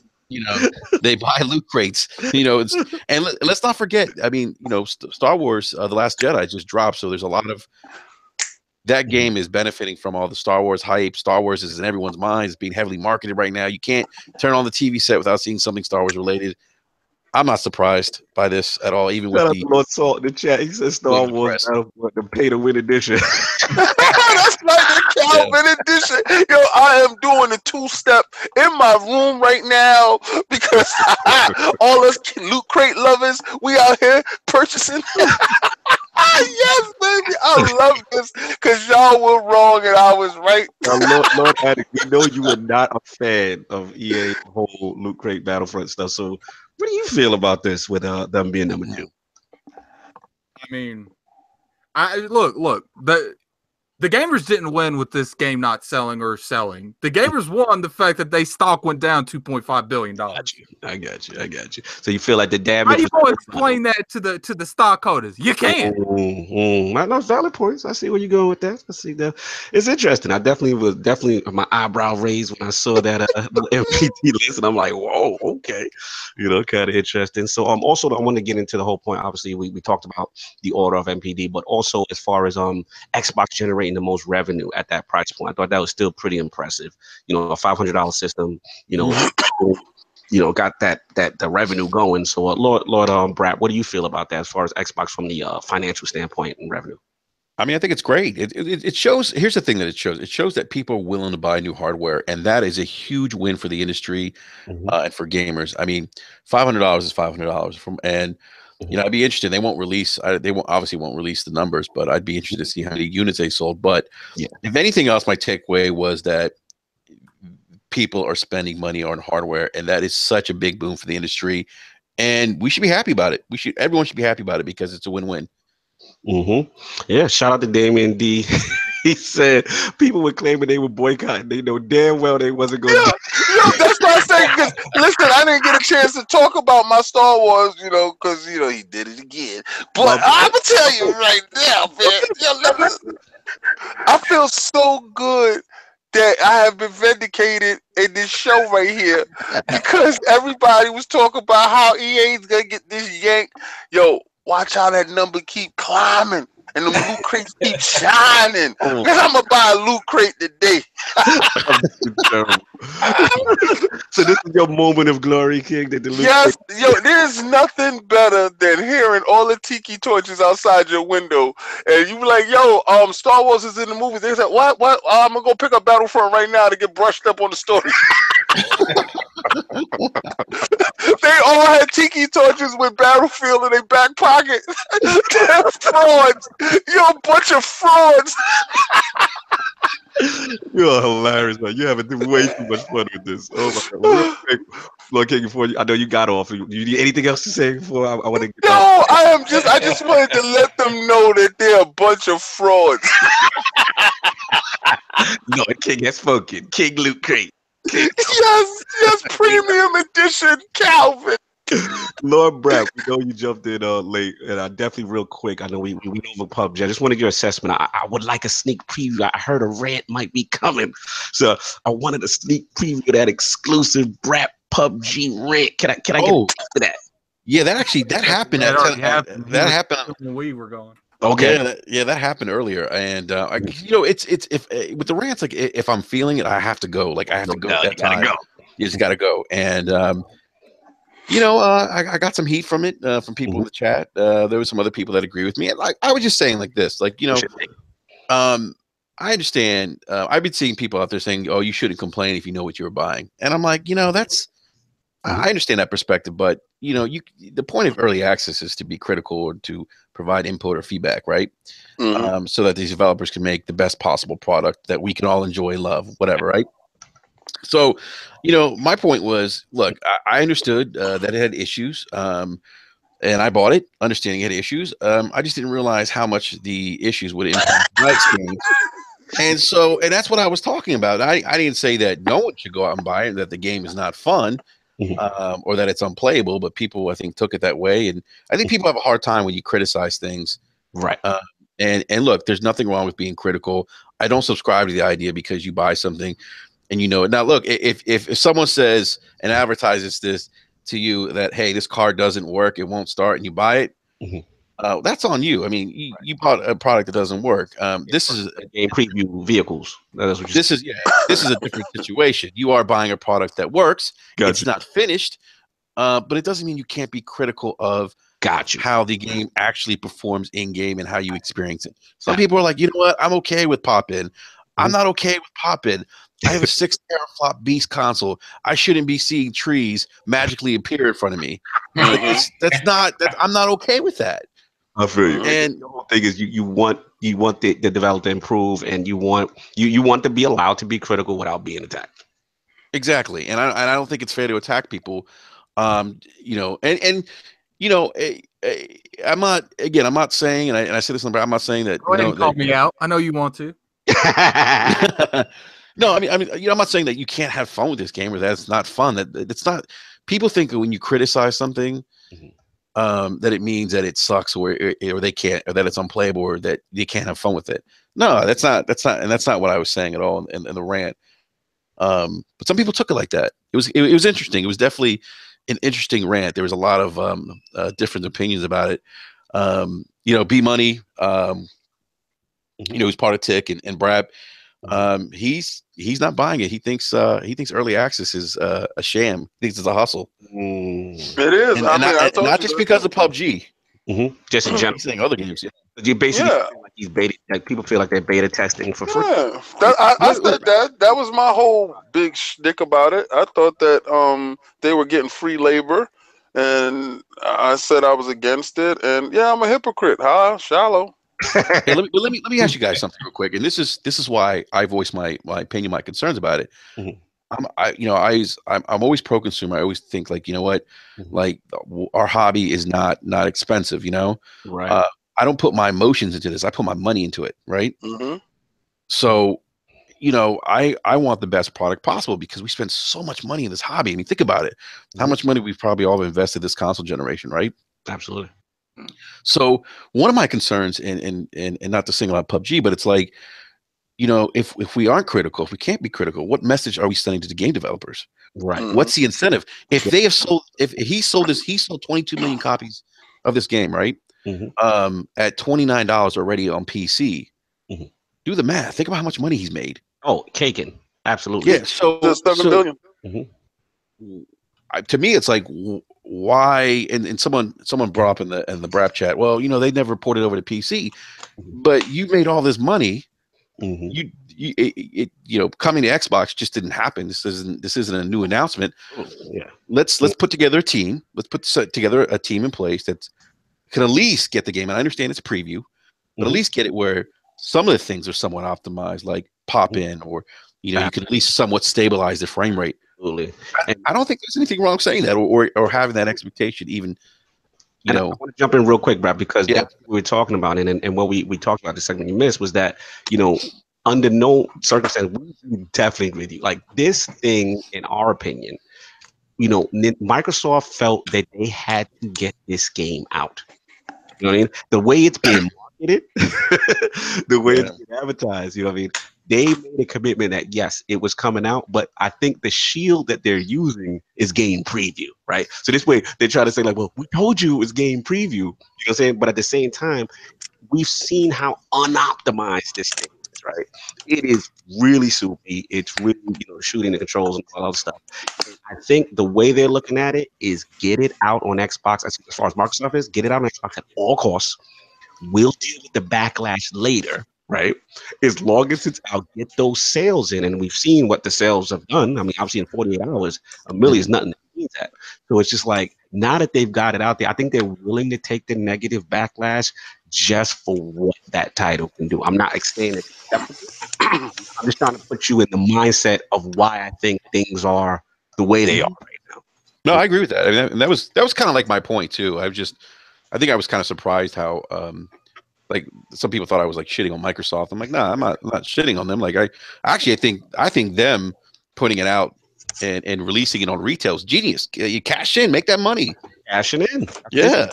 Financial, man. This is all a big thing. But like I do agree with your main point, which is like you said, we can still be allowed to be critical of it, And also I want to defend Addict and King. The flip side too is if people are so disgusted with it, return it. You can refund it. You can refund. Yeah. You can, but you can't refund the free one that you get when you buy a Microsoft One X. That Microsoft decided, let's give it to free to those people for the holiday season that have the new Xbox One X system. They didn't have to do that. Shout out to Damien D in the chat. He's been going in. He's like, this is why he doesn't like accessing game preview titles, because when you buy it, it's no guarantee that the game will ever be finished. That is true. So don't purchase it. and actually, I think the screen title says, the game's still in preview. Some of the issues may be fixed. It says may. It has 3 of those disclaimers. Before you actually get into the game. Shout out to everybody that didn't purchase it. Have a good time. To be fair though, I don't think that's a worry with PUBG. I think with PUBG, it's in their best interest to finish this game, and whatever state that is, we will see a finished product with PUBG. Absolutely. No, I might cash out if I was. I think this is going to be the finished product, just a little bit more high def. I just want everybody that's talking crap. Don't be a hypocrite with it. Don't have it in your back pocket. Yeah. December's NPD, and if we see PUBG up there, you know what they should do? They should have your gamer tag linked to it. So I don't want to hear your Twitter handle. So when I look at your Twitter handle, you be like, well, the game run like crap. And but you got it though, and you didn't return it. They're in the top 50 and you're on the friends list. Yeah, right. They getting mad chicken dinners and taking pictures. No chicken dinner for you. You shouldn't get a chicken dinner. No, it reminds me of SD1 where the people were like, "Oh my God, this is trash," and they their hours, and they'd have like more hours, just as much hours. But on that note, we're gonna move on. We did with MPD and PUBG.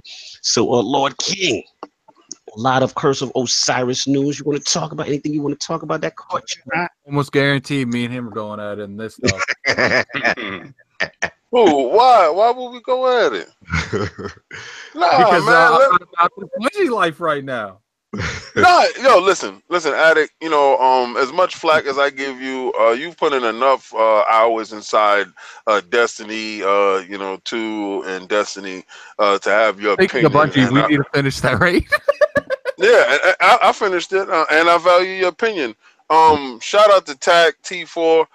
We get it in. Shout out to Channel 5. Shout out to Xbot. I was on the next podcast last night. I had a great time over there. Shout out to Xbot 448. I mean, he rolled out the red carpet. It was me and the Saltiest Gamer was there. Shout out to Salty, man. We had such a good time there. Love having a conversation with this dude. He's a great gamer. I want him over here with Xbox. Remember, I told you I want you over here playing with me on Destiny 2. Somebody gift him that game, the DLC, so we can get it in.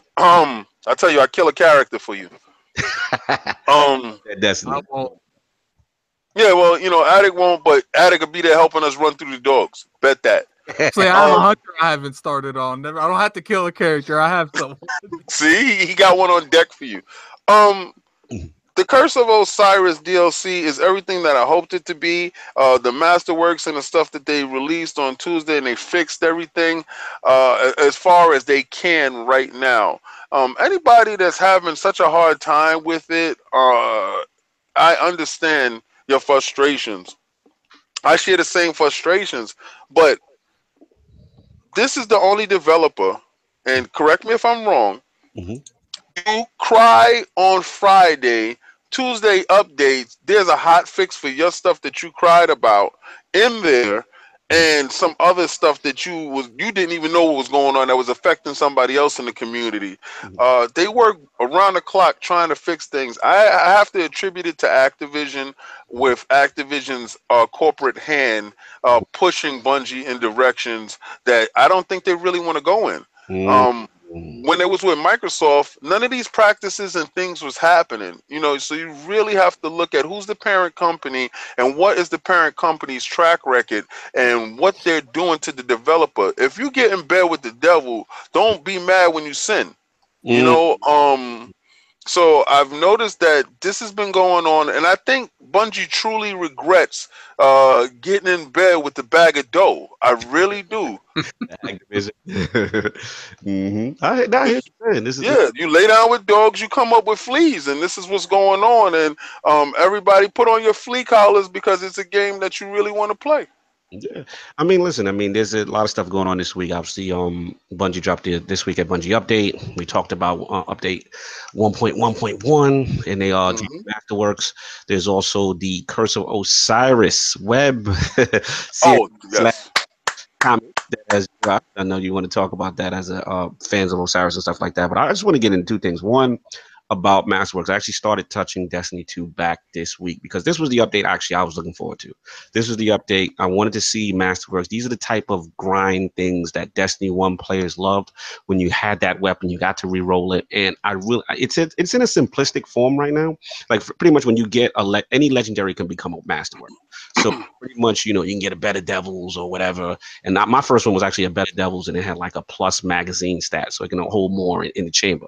But to me, what's underrated about it is the fact that in PvE, it can generate orbs not only for your teammate, but for yourself. So that to me changed the game, because one of the major complaints about Destiny right now is that in PvE, you don't feel as powerful. You don't get your super as much. And this is the first attribute that normally when you do your super, you create orbs for your teammates. But with these Masterwork weapons, you're generating orbs not only for your teammates, but you can use them for yourself. For solo players, I can play solo content, get multi-kills with my Better Devils, and then boom, generating orbs, boom, got my super again.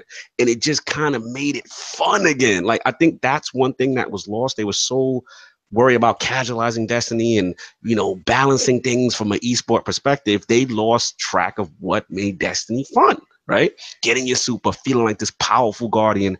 And I think Masterworks is the right track. And I want to see more of it. I know they're going to keep going on with that. Now, on the flip side, they also announced the the Destiny Fall of Osiris comic, which I know Lord King is hype about. He's a big comic book guy. We get to learn. Oh, man. I'm so happy. My man in the dawning is coming. Now, my only negative with it, I think the timing is a little wrong. This is not the time I feel that they should be announcing comic books outside of the game when people feel that that should have been in the game. As far as story, it almost feels like Grimoire Part 2. But don't get me wrong, it's fun. I'm a comic. Go ahead, Lord King. I know you want to jump in. Go ahead, Lord King. Get it. I think they're reaching out across the boards. Like, you know, like Star Wars has comic books, and those comic books is really nice. I think it's a different medium for us to expand our entertainment buck. If you want to consume the product in any form, now you're able, you know, to take a webisode someplace and, you know, sit down and read it.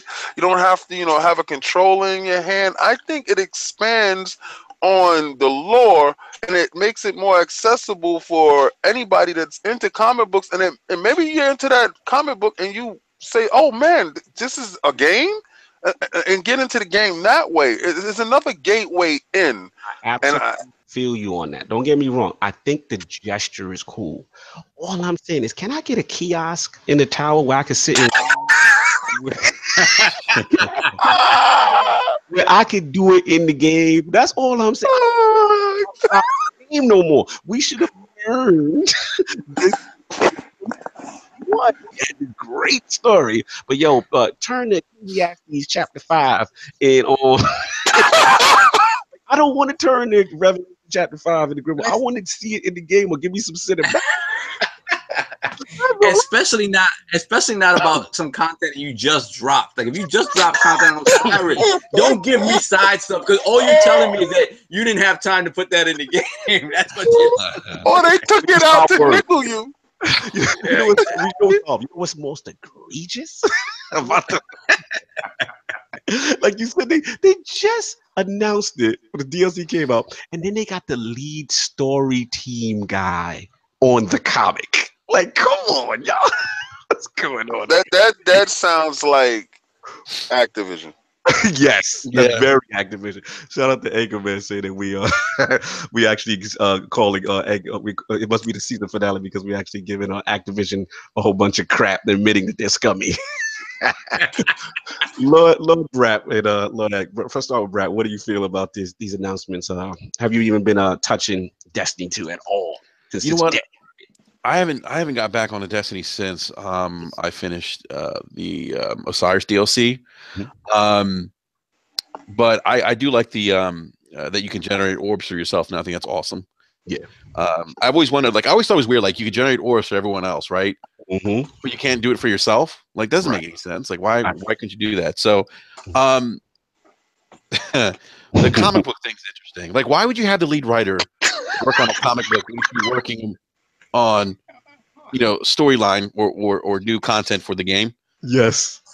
Like, I don't like, is he the only guy? You guys like, or, you know, you guys are backed by Activision. I mean, is he the only guy that can do this?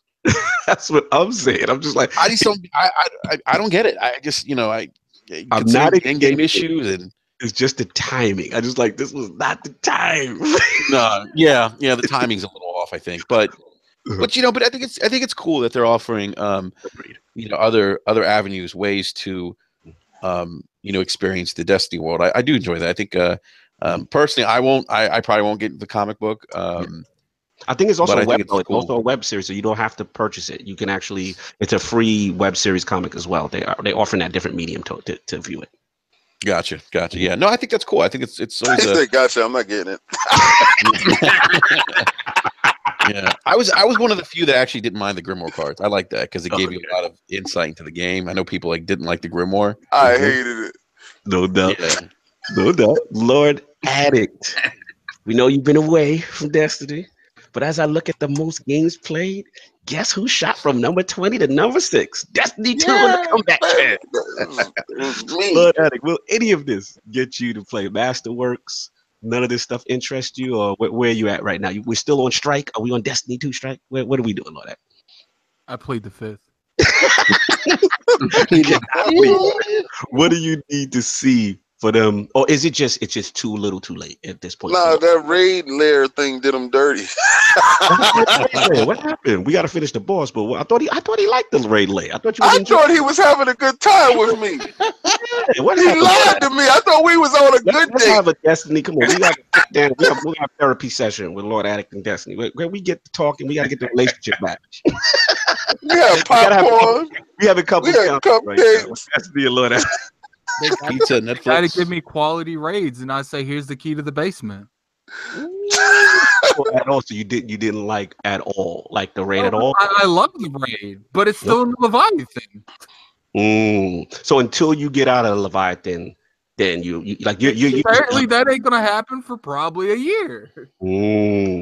So this is not enough for you to be running consistently. Oh, and whatever they do for this next, like, let's be real here. Like, the raid was cool.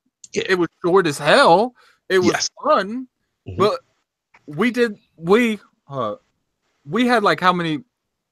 I'd say we got to the end boss in like an hour and a half. How many times? Got there pretty fast. We got there pretty fast. Yeah, we got there pretty fast. How many times did we die, Lord Cognito? Not much. And to your defense, the light level didn't even matter because remember I jumped in. What light level was on Lord Cognito? You was it was like 303 or something.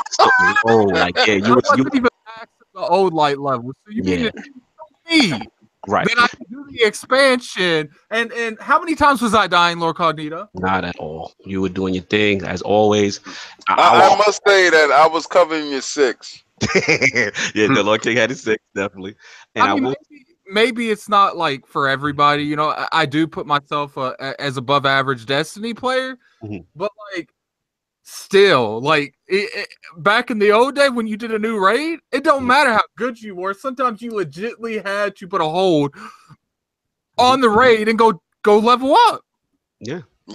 And I missed that, and I'm so glad I missed that feeling that look, your light level's not high enough to do the raid. Like we shouldn't be in a shout out to Lord Delafo. It's not about the amount of light; it's how you use it. Yo, let me tell you something. True. If you try to play Prestige with that 303, you're gonna get bodied out in these streets. Really? So we got to do Prestige eventually, but I think I'm gonna wait because I think the January update. They got to show me what's. Why would I do Prestige to get something that right. No, they fixed that part. No, they fixed it now, but they actually have a bigger update in January where they're giving specific prestige awards, the stuff that Lord Addict's complaining about. Is it weapons and armor? Like yes. They said that for a fact. They said they're giving activities to make hardcore players feel that the prestige activities are actually worthwhile, and they will have the rewards that will match that. So you might want to wait for that January update after the dawning and stuff like that. I look forward to raids, and I know when this next raid comes out, it's about Rasputin. All I know is what's going to happen is they're going back to Leviathan. Coming to see. Into the garage this time. Go to the penthouse. This time you're gonna get the stuff you want. Yeah, like it would have been different if you went through a little bit of the raid and you fought Cabal and then you fought Vex the rest of the raid. But that's not how it was. Up until the last point of that raid, you fought nothing but Cabal. Right. And then at the end, Vex. But I feel what you're saying. I definitely hear what you go. Lord Saul, real quick. Oh, I'm sorry. About Vex. What'd you say about Vex? Why is this raid even in an expansion about Vex? Like, why didn't they just they could have just unlocked that for the Leviathan at that point? Well, according to the lore, when you jump in, Callus basically is saying that he had this problem when the Leviathan swallowed Nessus or whatever the planet that Vex world is. He could not get rid of this being that was inside. So you're doing him a favor. Again, it's another one of these prove your worth kind of things. But when he talks, like he's still being sarcastic. This dude ain't worried about no Vex. This dude wants to mess with you. It's less about the Vex and more about you. It's almost like the trials of Callus. And I like the fact that they have these raids that have like a story. Like eventually we're gonna fight Callus, and it better be epic because they made me be on this damn Leviathan for a year. Yeah, I'm curious to see how they end it. That's a good point. I'm curious to see how they end it because once we get to the third rate layer, do we meet the real Callus? Like, what happens? We know. I want Callus to be the size of a skyscraper for all this bullshit going on. Lord Saul, let's wrap up Bungie weekly update. What do you feel about Masterworks? And I gotta say, man, like Destiny hardcore, man. Like, you guys are off the hook, man. God bless your souls for real, because it's just like, you know what it is? It's like, I get it that Bungie has to be on their game and constantly updating because of how rabid you guys are and how much you play the game, how constantly you're playing the game. No, but the game I'm not playing the game, so that 4 months old yet. The game's 4 months old. Like it'll get there.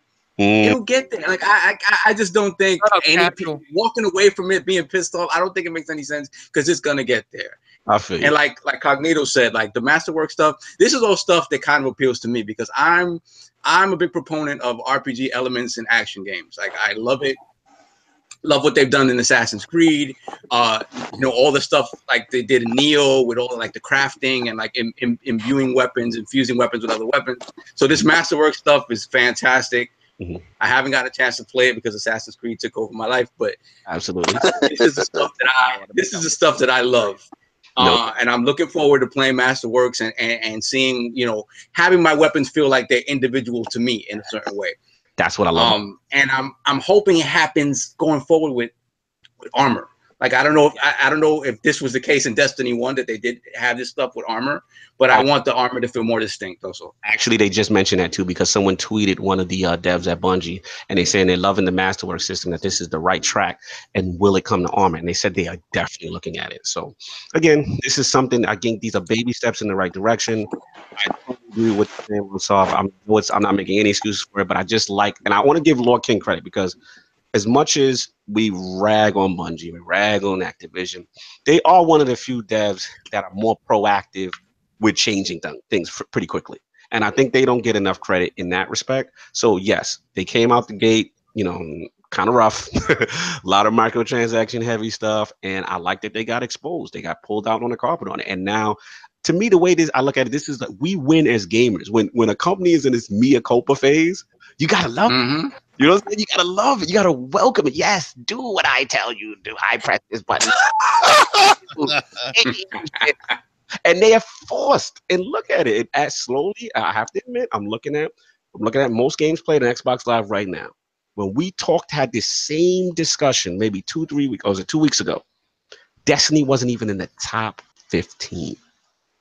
Right now, sitting at number 6, you got Call of Duty, Fortnite, Grand Theft Auto, Tom Clancy, Rainbow Six, 2K, and Destiny 2 right back in the mix. So I think that's a good sign. You know what I'm saying?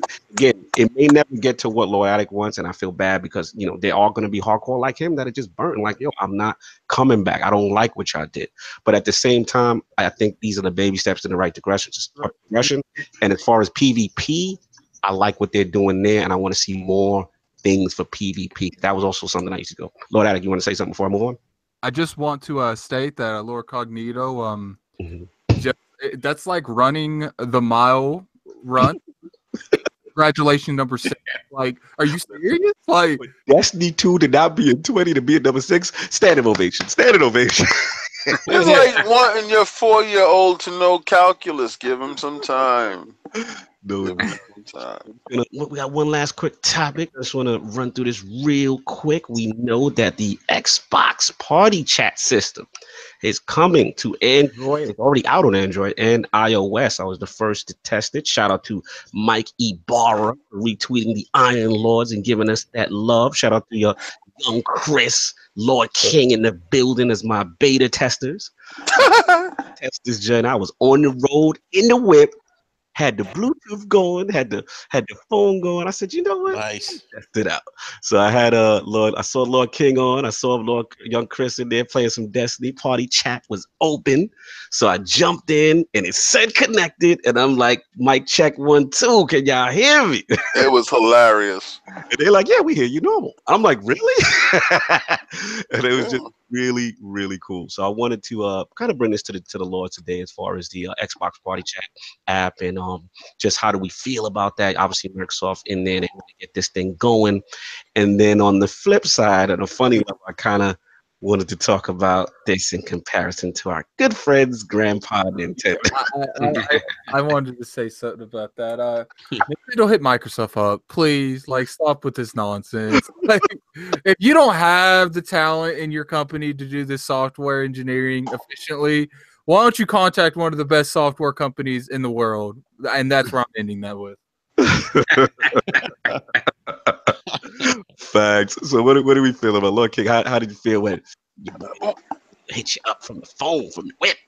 I felt that there was another aha moment that Microsoft has always pushed our genre forward. They have been a proponent of pushing us into the future and having that vision where others lack of vision, and their narrow-mindedness keeps them stagnated in the bushes. And until it's safe for them to move forward, that's when they come out.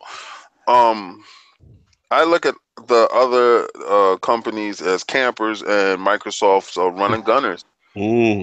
Well, I will say this to your point, Lord King. I mean, we have evidence. Microsoft was the first to put a hard drive in the system. Yes. Ethernet in the box, Connect. As much as people hated it, it was revolutionary for its time. Digital sales. I mean, for digital gaming. Obviously, the controller, the displacement of the analogs was huge. These are valid points. I'm not trying to get fanboy. I think it's just one of those things that sometimes Microsoft doesn't get the credit it deserves for pushing things forward. I think sometimes maybe not as a mistake, but sometimes they're just almost too ahead sometimes. And then I'm gonna tell you one more thing. That Game Pass, it's more stuff than you really realize that they're pushing it forward. Where Sony tells you, you can use our streaming system, Play Now, and pay for the stuff that you have already. Where Microsoft takes the bold step to reverse engineer every last game for you to play for free. Absolutely. I mean, shout out to the backward compatibility team, Bill Stillwell and our guys. I do want to revolutionary things. I mean, definitely, we cannot understate that. Get enough credit. Lord Attic, you can say something. I'm sorry. I do want to state something that I just saw pop up on Twitter. They're selling the Xbox One S 1 terabyte console Minecraft edition with the controller with the free game for $300 right now. Wow. Didn't realize that. Lord BRAP and then Lord Sov, I want to get you guys feeling on this Xbox party chat. Also, Microsoft innovation. What do we feel about that? Or do we don't feel innovation? We've I say we, but a lot of the guys that I was I don't know if a lot of you know, but I was a beta tester for Xbox Live. Like my man, I was there with you, baby. I had that headset. Yeah, the headset. The headset that would break a lot, and cheap as hell. Yeah. I had the T-shirt. I still have the T-shirt. Yeah. I remember playing Revolt for hours upon hours on Xbox Live, but this is something I think a lot of us have wanted for a long time, since we've had cell phones, the ability to connect with our friends on these devices, these smartphones, and I'm excited for it. I think it's going to.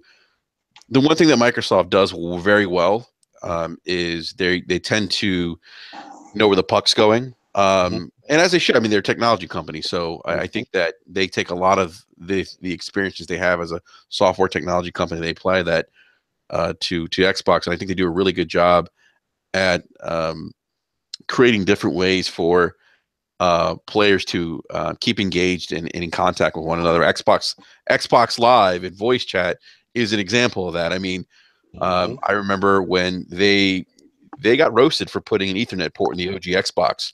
But they were ahead of the game in that regard. They knew where technology was going, and they knew that putting the Ethernet port would allow them to do things that other consoles wouldn't be able to do, specifically Xbox Live. And I think just another notch in their belt. And I think you guys are right. I don't think they get enough credit for kind of pushing the envelope forward in terms of how we interact with each other, how we consume games. Game Pass is Game Pass is, by the way, a glimpse of the future of gaming. Yes. And I think Microsoft gives you glimpses. Yes. And I'm telling you guys, I get a lot of shit for this, but don't be surprised to see Xbox as an app one day. Yeah, no, that's gonna happen. Yeah, I mean, and it mimicked more of a Microsoft moving more kind of like a Steam-like service, and I think they're kind of laying the foundation for that. And we're as consumers, as techies, I think we all are probably techies here. We are all connected to the internet these days. We all consume different forms of entertainment through TVs, through our smartphones. I've thought for the longest time since Microsoft's gotten in the game, this is where this thing's gonna eventually go. So Absolutely. my 2 cents. Absolutely. Lord Saab, what do you feel? Xbox Party Chat app and just Microsoft innovation in general. I mean, I agree with the Lords. Yeah, they've never really gotten the credit for the innovations that they brought to the industry. Is always some sort of issue or whatnot, or what they did with the Xbox One at the start of the generation, where they kind of jumped too far ahead and tried to force the issue rather than, like what BRAP said, like give you indications of where they think it's going and throw feelers out there and sort of give you little bits and pieces of where they think things are going. They got a lot of crap for the hard drive. They got a lot of crap for the Ethernet port, and a lot of those innovations are what we consider norms in this day, in gaming today. So, yeah, it doesn't surprise me that they continue to push the envelope in that regard. In terms of the chat app, I think it goes towards their mantra of sort of unifying. They've been really good about the Xbox community and trying to find ways for the Xbox community to be unified. With creating the Xbox app on PC to have people join in that way, and now on your phones to be able to allow you to be in a party chat with your friends when you're not near an Xbox is fantastic. And to me, my hope is that it's an indicator of where they're going in terms of their hardware. Like BRAP said, I would not be surprised to see an Xbox app, because I think they're going towards a services route, but I don't think that means that we're not going to be seeing hardware from them anymore. I just think they don't mind expanding where you play your games, and I don't think it's going to stop them from making hardware. And if you choose to play on their hardware, it's going to be there. But for me, this hopefully opens the door for something portable down the line.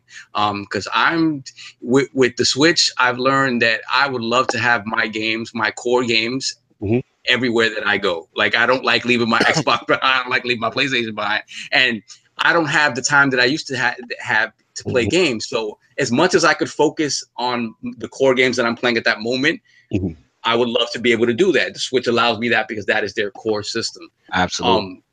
With these iterative consoles, my hope is that at some point their base console, the low tier console, becomes something portable. That and this is for Xbox and for PlayStation. I hope something like this happens where they realize the potential of having one of their core consoles in their core family of consoles be something that people could take around with them. Gotcha. And never exit the ecosystem, because that's what you want. You always want people engaged. So I hope this is something that's indicating that that's where they're going. That's a great point. We gotta let Lord, the birthday boy, he's gotta go. I know he's got his Star Wars birthday to get to. So Lord Addict, you want to get a little quick shout out before you roll out, or you gotta hit the road? Yeah, I got to get going. I'm not going to the movie right now, but I have to go get some stuff done before that. But thanks for everyone that come by. I definitely got to get going like right now. But one day, Lord. Happy birthday, bro. Yeah, happy birthday. Happy birthday. Baby, we will see you in the new year on the ILP back again. Enjoy, man. No doubt. But yeah, just wrapping up. Like I said, I mean, it was just one of them things. I totally agree with BRAP and Lord King. Even Lord King made a point with HDMI pass through. I was just thinking about achievements, y'all. That's the minor thing. Achievements. Yeah. Change the game. Man. What about the gamer tag? I mean, it's something as simplistic as the gamer tag. I mean, that was huge. I remember. BRAP. What about changing your gamer tag? Chat fired. I mean, you know what though? That's an area where Sony. I mean, Sony gets a lot of praise, but in terms of services and features, they are lacking big time. Slow. There's no reason why we shouldn't be able to change our PSN IDs I mean, it's 2017. I mean, listen, when the hackers jump in, the hackers they want you to be exactly where they want you to be, so the hackers can know that's the guy I hacked last time. So you can't change your name. A little less to be desired as well. But shout out to Sony as far as the last PSX. They did make a point that they said by the next PSX they hope not to have this conversation. I believe it was Greg Miller from Kind of Funny. He had asked him. He was like, so are we ever going to be able to change our gamer tags? And he was like, yeah, by next year. What is this, like 10 years later? Yeah, basically. Yeah. And they need to do something with PSN now. It's not a good value service for consumers. Well, it's the same one that you have with the PlayStation 2, isn't it? Hello. No, pretty much the way I look at it is they've graduated online feature-wise to stuff that 360 had. As far as party chat system, because remember, I believe with the PS3 you couldn't do conventional party chat. Correct me if I'm wrong. Like it had to be good, yeah. Yeah, so they've definitely improved, but again, we have to give credit to what credit deserved as far as Microsoft and making those strides and advancements. But I definitely enjoyed this party chat app thing. I thought it was cool. You know what I'm saying? So, I think it's really cool. Yeah. Yeah, I'm excited. I'm excited to see where they go with this and the platform team. Keeps engagement up. That's key. Engagement. Keep you locked in. Yeah, and we got to remember something. Like we're we talk about being old school gamers.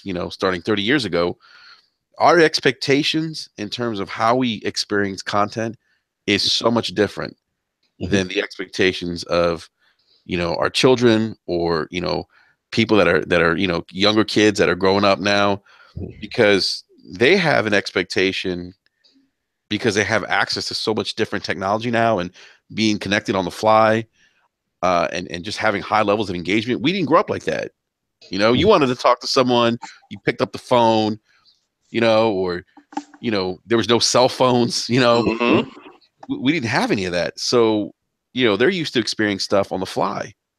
And so all these are like things that, Microsoft and I think the genius with Nintendo and the Switch is Nintendo can keep you in their ecosystem anywhere you go, as long as you have an internet connection. And that is brilliant. I don't think people think about that enough, but that is brilliant. Yes. Brilliant. Absolutely. Yeah, if only you could talk to your friends. I know. I was just like, yeah, that's the only thing. Yeah, if you could talk to your friends. But I mean, you could buy content. I mean, I think that's the that's the big part there. Yeah.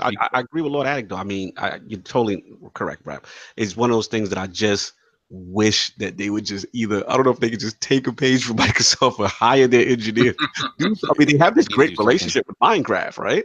So it's like, come on, guys, like you haven't charged for this service yet, right? As far as Switch, we've already seen in a beta what Microsoft can do, and they've ran laps around the Switch app.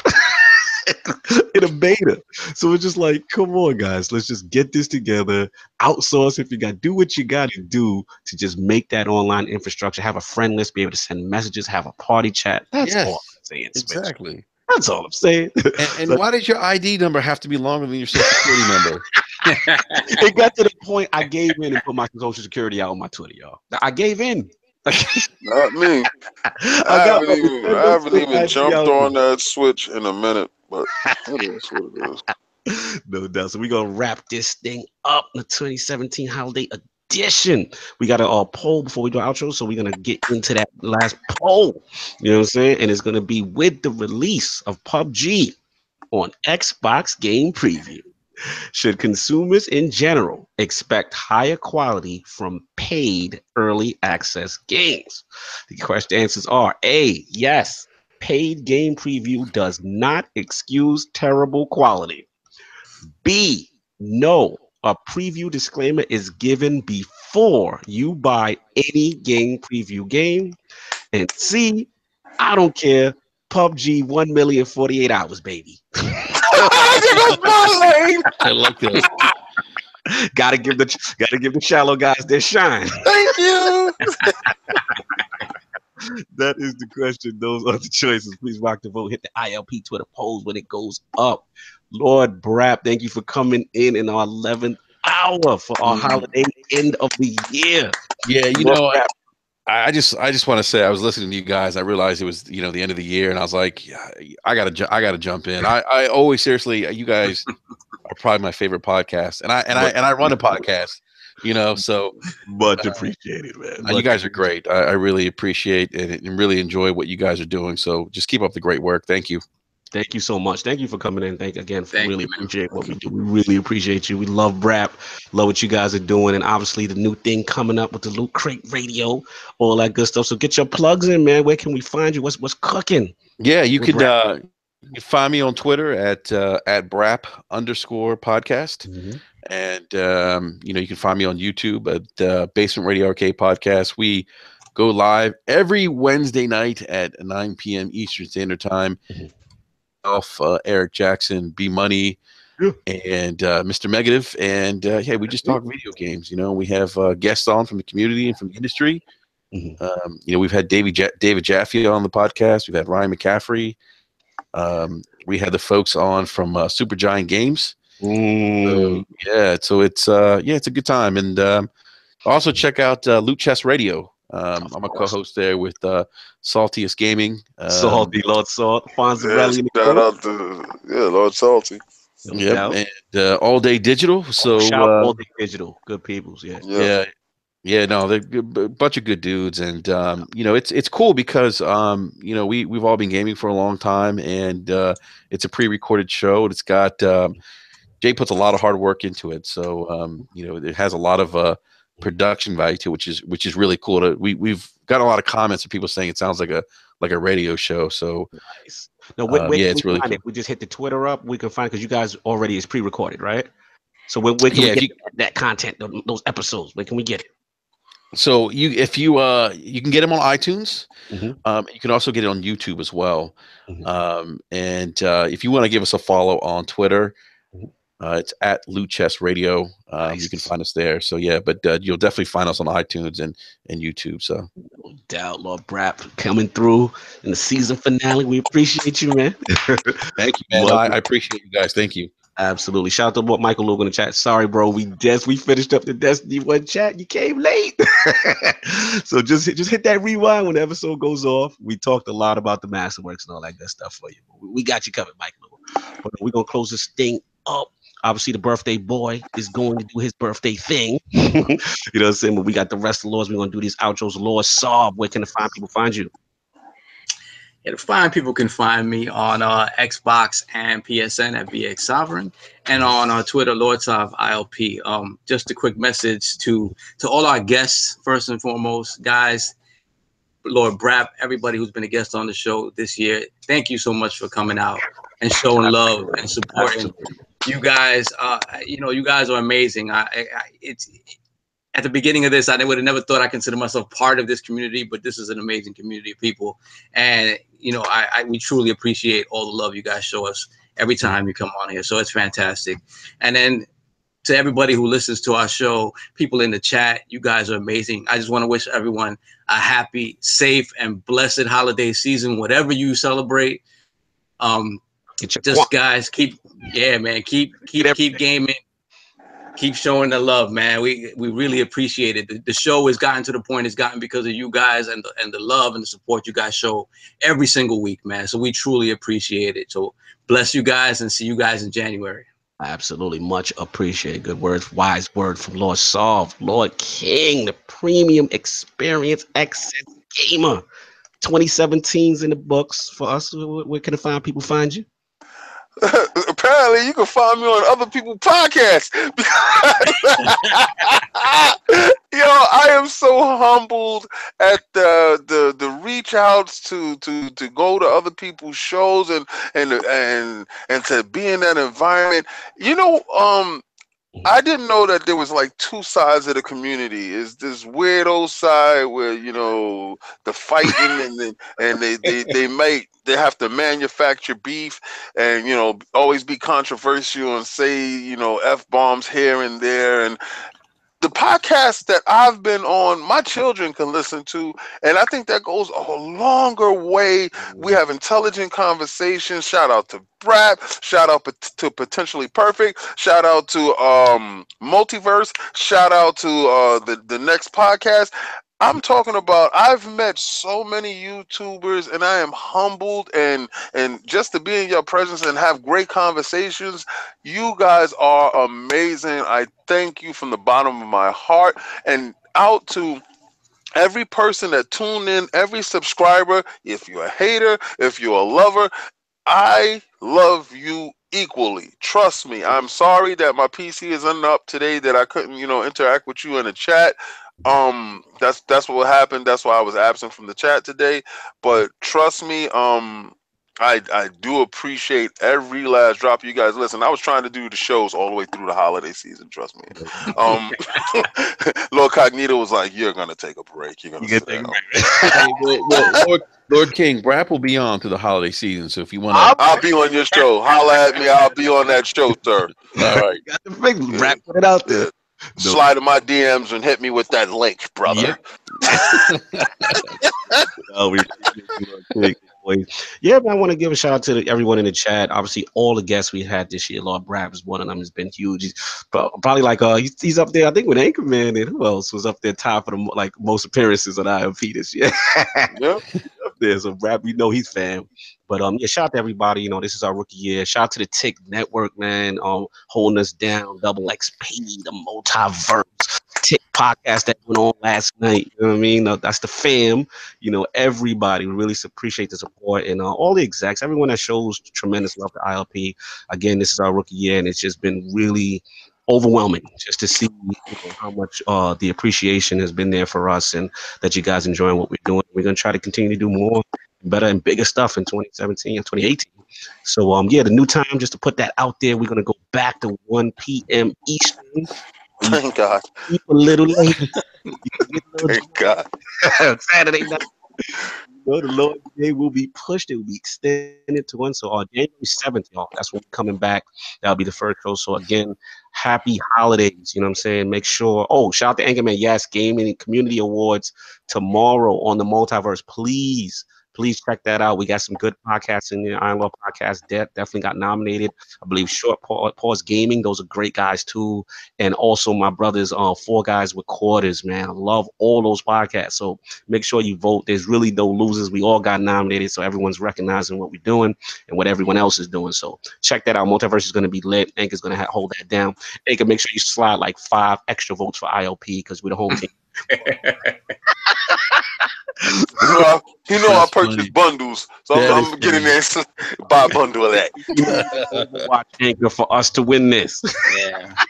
Oh my goodness. Vote loot crates will be on sale after the podcast. Yes, with Amiibos bonus packages. Get that King Amiibo package. I love the bit about it. We would not do such thing, but yeah, it's gonna be really fun. And like I said, we just really, really appreciate it. And again, happy holidays, man. Merry Christmas and New Year's. That's going down. Everyone get nice and drunk and fed and enjoy time with their family and loved ones and all that good stuff, man. And we are gonna end this thing. So if anybody got anything else to say, we're gonna wrap it up. Guess not. See you guys 18. Peace.